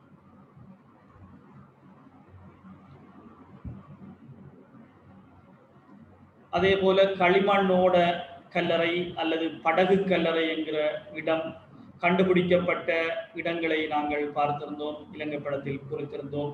ஹல்துமுல்ல, பெரகல, உடரஞ்சாமடம் என்ற பகுதிகளில் இந்த படகு கல்லறை தொடர்பான விடயங்களை பார்த்து இப்ப நாங்கள் 3வது அலகில் இருக்கிறோம். அதில் பருமகைங்கிற பகுதியை பார்த்து கொண்டிருக்கிறோம். அதே போல பாருங்க, கிராம தலைவர்களிடம் இருந்து பருமக வரி அறவீடு செய்கின்ற ஒரு காட்சி நாங்கள் பார்த்து கொண்டிருக்கிறோம். இதற்கு முன்னர் ஆரம்பத்தில் இந்த வகுப்பறையின் ஆரம்பத்தில் ஒரு படத்தை பார்த்திருந்தோம். அந்த படத்தில் சொல்லப்பட்ட விடயம், இல்ல தலைவர்கள் கிராம தலைவரின் முன்னால் அமைதியாக இருக்கின்ற ஒரு விடயம். கிராம தலைவர் இல்ல தலைவர்களுக்கு செய்திகளை சொல்லுகின்ற ஒரு விடயம். கிராம தலைவர் வாழ்ந்த கிராமத்தின், அதாவது இல்ல தலைவர்கள் வாழ்ந்த வீடுகள் கொண்ட ஒரு படம். வேலியிட்டு பாதுகாக்கப்பட்ட வீட்டினுடைய படம் என்றவாறு அவ்வாறான ஒரு படத்தை நாங்கள் பாட ஆரம்பத்தில் பார்த்திருந்தோம். இறுதியில் நாங்கள் பார்க்கின்ற படம், பருமக என்பவர் கிராம தலைவரிடமிருந்து வரியை அறவீடு செய்து கொண்டிருக்கிறார். இதில் பருமகையாக ஒரு நபர் இருக்கிறார், பார்க்கலாம். இவர்தான் இந்த பருமக. அதே போல கிராம தலைவர்கள் வரியை கொடுத்து கொண்டிருக்கிறார்கள். வரியாக பணம் வழங்கப்படுவது கிடையாது. அந்த விளைச்சலில் ஒரு பகுதி வரியாக வழங்கப்படுகிறது. அது நெல்லாக இருக்கலாம்.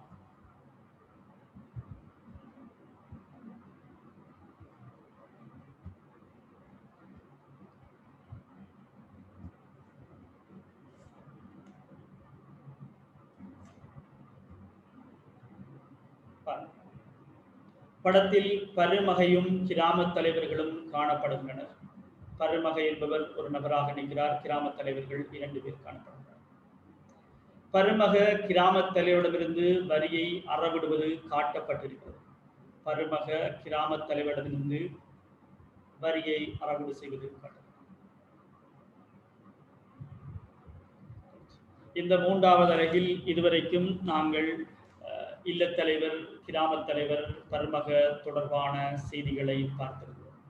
இதுவரைக்கும் கடந்த காலத்தில் எவ்வாறான வினாக்கள் வந்திருக்கிறது நாங்கள் படித்த பகுதிக்குள் என்ற விடயத்தை நாங்கள் பார்த்திருக்கிறோம். லிங்க் கட் ஆகுது, நீங்க மீண்டும் இணைந்து கொள்ளலாம்.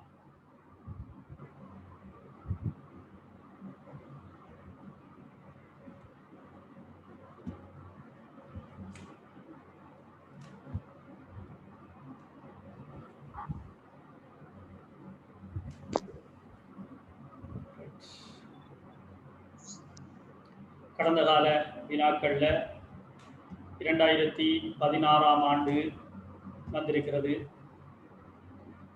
பகுதி 2ல 3 புள்ளிகளுக்கான ஒரு வினா வந்திருக்கிறது. பகுதி 2ல 3 புள்ளிகளுக்கான வினா. பாருங்க, நாங்க படிச்சதுக்குள்ளே கேள்விகள் இருக்கிறது. இலங்கையில் கல்வெட்டுகளில்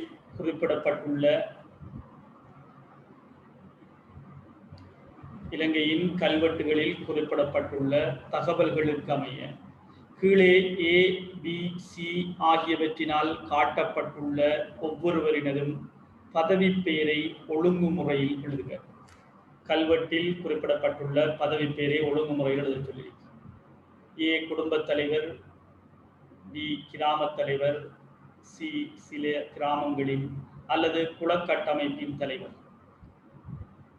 இது நாங்கள் படித்ததுக்குள்ள வந்த கேள்வி. கல்வெட்டில் குடும்பத் தலைவர், கிராமத் தலைவர், சில கிராமங்களின் தலைவருக்கு வழங்கப்படுகின்ற பெயர் யார்? அப்போ விடையளிக்க முடிந்தார்கள் சொல்லலாம், அல்லது சட்டினூடாக உங்கள் விடைகளை அனுப்பலாம்.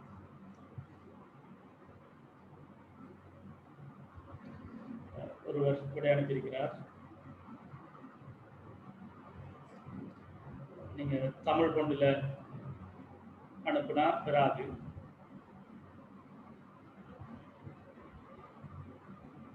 அப்துல்லாஹி சார் உங்களோட விட சரி. அன்சா உங்களோட விட எழுதில்லை.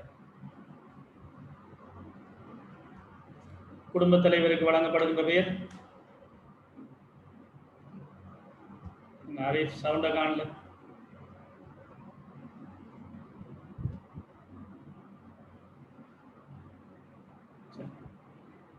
சித்திரை விட சரி.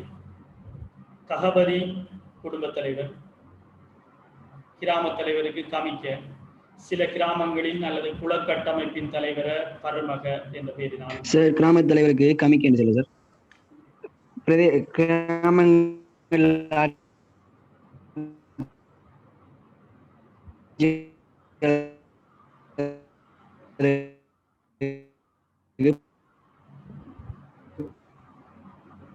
சரி,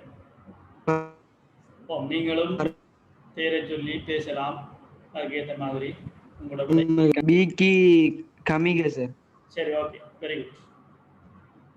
விட சொன்ன மாணவர்களுக்கு நன்றி. நிறைய மாணவர்கள் விடைகளை எழுதி அனுப்பி கொண்டிருக்கிறார்கள். சந்தோஷம். ஏன்னா படித்ததுகளை பிரதிபலிப்புகளை பயிற்சி நூலாக மாத்திரமே பார்க்கலாம். நிறைய மாணவர்கள் விடை எழுதுவதனால் சந்தோஷம். 2017 வந்த கேள்வியை பார்ப்போம். 2 MCQகள் வந்திருக்கிறது. குளத்தொகுதியினுடைய ஒரு படம் காட்டப்பட்டிருக்கு. அது ஏற்கனவே நாங்கள் படத்தின் ஊடாக படிச்சிருக்கிறோம். இந்த இணையவழி கற்றலில் இருக்கின்ற மிக பிரதானமான பயன் அந்த படம் தொடர்பான வினாக்கள் எல்லாம் செய்யக்கூடியதாக. இவ்வாறான குளத்தொகுதி நிர்மாணத்தின் ஒரு நோக்கமாக அமைந்திருக்கக்கூடியது. விட எழுதி அனுப்பலாம், அல்லது பெயரை சொல்லி சொல்லணும்.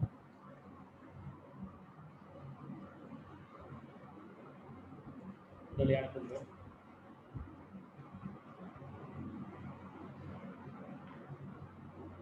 நிறைய மாணவர்கள் சரியானவர்கள். இலகுவான கேள்வியாக இருக்கிறது. நாங்கள் படித்தால் மாத்திரமே அது இலகுவான கேள்வியாக எங்களுக்கு அமையும். இல்லைன்னு சொன்னால் அதை விட கடினமான கேள்விகள் இருக்காது. ஆகவே இலகுவாக படிப்பதனால் இலகுவான கேள்விகளை நாங்கள் கொண்டிருக்கலாம். இவ்வாறான குளத்தொகுதி நிர்மாணத்தின் ஒரு நோக்கமாக அமைந்திருக்கக்கூடியது. வெள்ள நீரை கட்டுப்படுத்துவதற்கு குளத்தொகுதி நிர்மாணிக்கப்படவில்லை. வெள்ள நீரை கட்டுப்படுத்த இளநாக மன்னன் திஸ்ஸ மகாராம குளத்தை கட்டியிருக்கிறான்.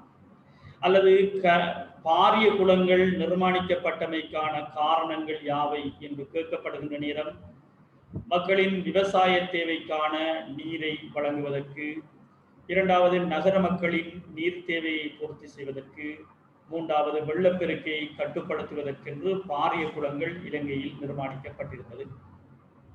ஆகவே குளத்தொகுதி நிர்மாணிக்கப்பட்டவருடைய நோக்கம் வெள்ளப்பெருக்கையை கட்டுப்படுத்துவது அல்ல. காலநிலையின் சமநிலையை பாதுகாத்தல் என்பது, காலநிலையின் சமநிலையை பாதுகாப்பதற்கு காடு வளர்ப்பு தான் மேற்கொள்ளப்படும். குளத்தொகுதி நிர்மாணிக்கப்படும். மண்ணரிப்பை தடுத்தல் என்பதற்கும் பயிற்சிகை மேற்கொள்ளப்படும். வெள்ள நீரை நீரை பாதுகாத்தல் என்பதுதான் இதனுடைய விடை. முதலாவது இலக்க விடை வழங்கிய மாணவர்கள் அனைவருக்கும் நன்றி. நிறைய மாணவர்கள் விடை எழுதி அனுப்பியிருந்தீர்கள்.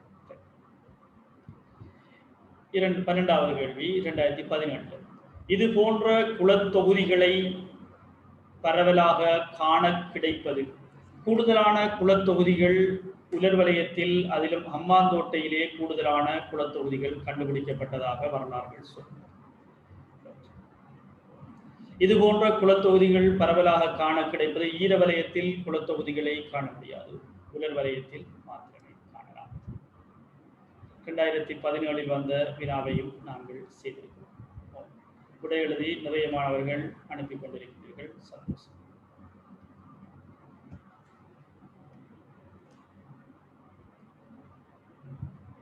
அடுத்த வினாக்குள்ள போகும். 2017 பகுதி 2 ஒரு வினா வந்திருக்கிறது. 5 புள்ளிக்கான வினா.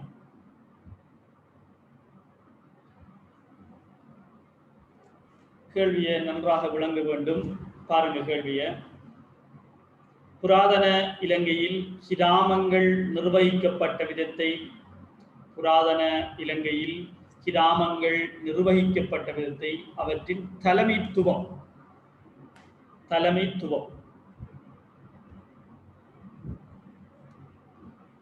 மற்றும் பணிகளை அடிப்படையாக கொண்டு விளக்குக என்கிற ஒரு 5 புள்ளிக்கான வினா கேட்கப்பட்டிருந்தது 2017. 2017 கிட்டத்தட்ட இதுல ஒரு முழு அளவான வினாவும் பகுதி 1 2 MCQவும் வந்திருந்தது. 2017 வந்த இந்த கேள்விக்கு பணிகளுக்கான புள்ளிகளை மாணவர்கள் பெற்றார்கள், தலைமைத்துவம் தொடர்பான புள்ளிகளை மாணவர்கள் இழந்திருந்தார்கள்.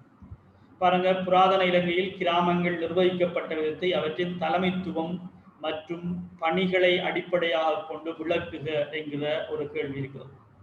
நீங்க தலைமைத்துவம் மட்டும் எழுதினால் 2.5 புள்ளி, பணிகளை மட்டும் எழுதினால் 2.5 புள்ளி, தலைமைத்துவத்தையும் பணியையும் விளக்கினால் மாத்திரமே 5 புள்ளிகள் வழங்கப்படும். அதில் தலைமைத்துவம் என்றால் அதில் இருக்கிற ஒவ்வொரு பண்புகளை கேட்கல மொத்தமாக தான் கேட்கப்படுது. கிராம தலைவருடைய பணியை தனியே கேட்கல, பணிகள் என்னென்று தான் கேட்கப்படுது. கேள்விகளை நன்றாக விளங்கிக் கொள்ளணும். அது புராதன இலங்கையில் கிராமங்கள் நிர்வகிக்கப்பட்ட விதத்தை தலைமைத்துவம் என்று சொல்லுகின்ற நேரம் இல்லத் தலைவர்களில் இருந்தே கிராமத் தலைவர்கள் தெரிவு செய்யப்படுகிறார். கிராமத் தலைவரை கமிக்க என அழைக்கிறார்கள். இல்லத்தலைவரில் செல்வமும் பணபலமும் படைபலமும் கொண்டவரே கிராமத் தலைவராக இருக்கிறார். அவ்வளவுதான் அவர் தலைமைத்துவம். அவருடைய பணி, கிராமத் தலைவர் என்பவர் கிராமத்தில் இடம்பெறுகின்ற நிகழ்வுகளுக்கு தலைமை வகிப்பதுடன், கிராமிய குலத்தை பரிபாலிப்பதுடன், கிராமிய குலத்தில் உள்ள நீரை விநியோகிப்பதுடன், கிராம மக்களின் பிரச்சனைகளை தீர்த்து வைக்கிறார். இதான் பணி. நான் கூடுதலாக சொல்லியிருக்கேன்.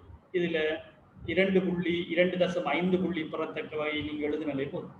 ஒவ்வொன்றிலையும் 3 புள்ளி பெறத்தக்க வகையில் நீங்கள் எழுதினாலும் சரி. ஆகவே 2017 வந்த இந்த கேள்விக்கான பதில் விளக்கு நீங்க கண்டிப்பா எழுதணும். மாணவர்கள் சோர்வடையக்கூடாது. நீங்க கண்டிப்பாக எழுதி எனது வாட்ஸ்அப் இலக்கத்துக்கு நீங்க அனுப்புங்க. உங்களோட விடைய, உங்களோட பேரையும் எழுதி அனுப்புங்க. உங்களோட விடைக்கு ஒரு பேப்பர்ல எழுதி அதுக்கு பக்கத்தில் உங்களோட பேரையும் போட்டு நீங்க வாட்ஸ்அப் பண்ணலாம். நான் அதை திருத்தி பார்த்துக்கொள்வேன். அல்லது உங்களுக்கு அதனுடைய விடையினுடைய பெறுபவர்களை அனுப்புவேன். தயவு செய்து இதை செய்யுங்க. ஏன்னா உங்களை நேரடியாக கண்காணிக்க முடியாது. நீங்க விடைகள் எழுதணும். இதனூடாக பார்த்து கொண்டு கேட்டுக்கொண்டிருக்கீங்க. எழுத்து பயிற்சி குறைவாக இருக்கிறது. அதை நீங்க பெற்றால் உயர்வான பெறுபவரை அடையலாம். எங்களோட நோக்கம் மறந்துவிடக் கூடாது. அதுக்குரிய எத்தனங்களை ஒவ்வொன்றா நாங்கள் சொல்லி வாரோம். 10ஆம் ஆண்டு இல்லாமல் ஏஐ பெட்டியில் பார்க்க முடியாது. 10ஆம் ஆண்டு மிக முக்கியம். நேரம் 8 மணி. பெருவமுடையது. சிறுகுள தொகுதிக்கு பொறுப்பாக இருந்தவர் 2018 ஒரே ஒரு எம்சிக்கு வந்திருக்கு. சிறு குள தொகுதி, அதாவது சிறு குள தொகுதிக்கு பொறுப்பாக இருந்தவர். குளத்தொகுதி என்று வந்தாலே அங்க விட பரமக தான், அதில் மாற்று கருத்தே கிடையாது. எம்சிக்கு விடைக்கு நாங்க நேரடியாக சட்டிங் ஊடாக விடைகளை பார்த்து கமிக்க பிழை, கமிக்க விட போட்ட மாணவர்களுக்கு பிழை. குளத்தொகுதி என்கிற ஒரு விடயம் இதுக்குள்ள வருது, இணைஞ்சு வருது. சிறு அங்குல குளத்தொகுதி வருது. ஆகவே கமிக்க கிராமிய குலத்துக்கு மாத்திரமே பொறுப்பாக இருப்பார். பருமகை என்ற விடைதான் சரியானவர். ஆகவே சிறு குலத்தொகுதிக்கு பொறுப்பாக இருந்தவர் பருமகை. ககபதி என்றால் இல்லத்தலைவர், மபுர்முகா என்றால் அரசன், பருமகை என்றால் பருமகதான், கமிக்க என்றால் கிராமத்தலைவர். 2019 பருமகமாருக்கு ஒப்படைக்கப்பட்டிருந்த முக்கிய கடமை, பருமகமாருக்கு என்ன கடமை ஒப்படைக்கப்பட்டிருந்தது என்கிற ஒரு விடயத்தை நீங்க வழங்கிக் கொள்ள வேண்டும். பருமகைக்கு ஒப்படைக்கப்பட்டிருந்த, பருமகண்டு கேட்டாலே குலத்தொகுதி என்கிற விட மாற்று கருத்து இருக்காது. அரசனுக்கு ஆலோசனை வழங்குவது பருமக கிடையாது. கிராம மக்களின் நலம்பெறும் நடவடிக்கையை நிறைவேற்றுவது கிராம தலைவர். அதே போல நகரங்களுக்கு பொறுப்பாக செயற்படுதல் நகர குத்திகை. குலத்தொகுதிக்கு பொறுப்பாக செயற்படுவதுதான் இந்த பருமக என்று சொல்லப்படுவது. ஆகவே வாழ்த்துக்கள் மாணவர்கள், நிறைய பேர் பருமக தொடர்பான கேள்வி 2018 அனுபவம் 2019 மாணவர்களுக்கு இருந்தது. அதனால் அதிகளவான மாணவர்களும் இந்த கேள்விக்கு பதில் அளித்து இருந்தார்கள். எனவே நீங்க இந்த விளக்க கேள்வி 2017 நாங்கள் படித்ததுக்குள்ள வந்திருக்கி 5 புள்ளிக்கு. ஆகவே நீங்க கண்டிப்பாக என்ன செய்கின்ற மாணவர்கள்,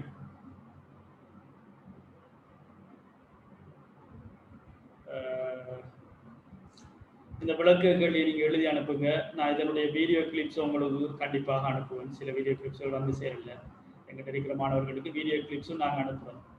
நீங்க ஸ்கிரீன்ஷாட்டாவது எடுத்து இந்த 5 புள்ளிக்குரிய வினாவுக்கான விடையை 2017க்குரிய விளக்க கேள்வியை நீங்க எழுதி அனுப்புங்க.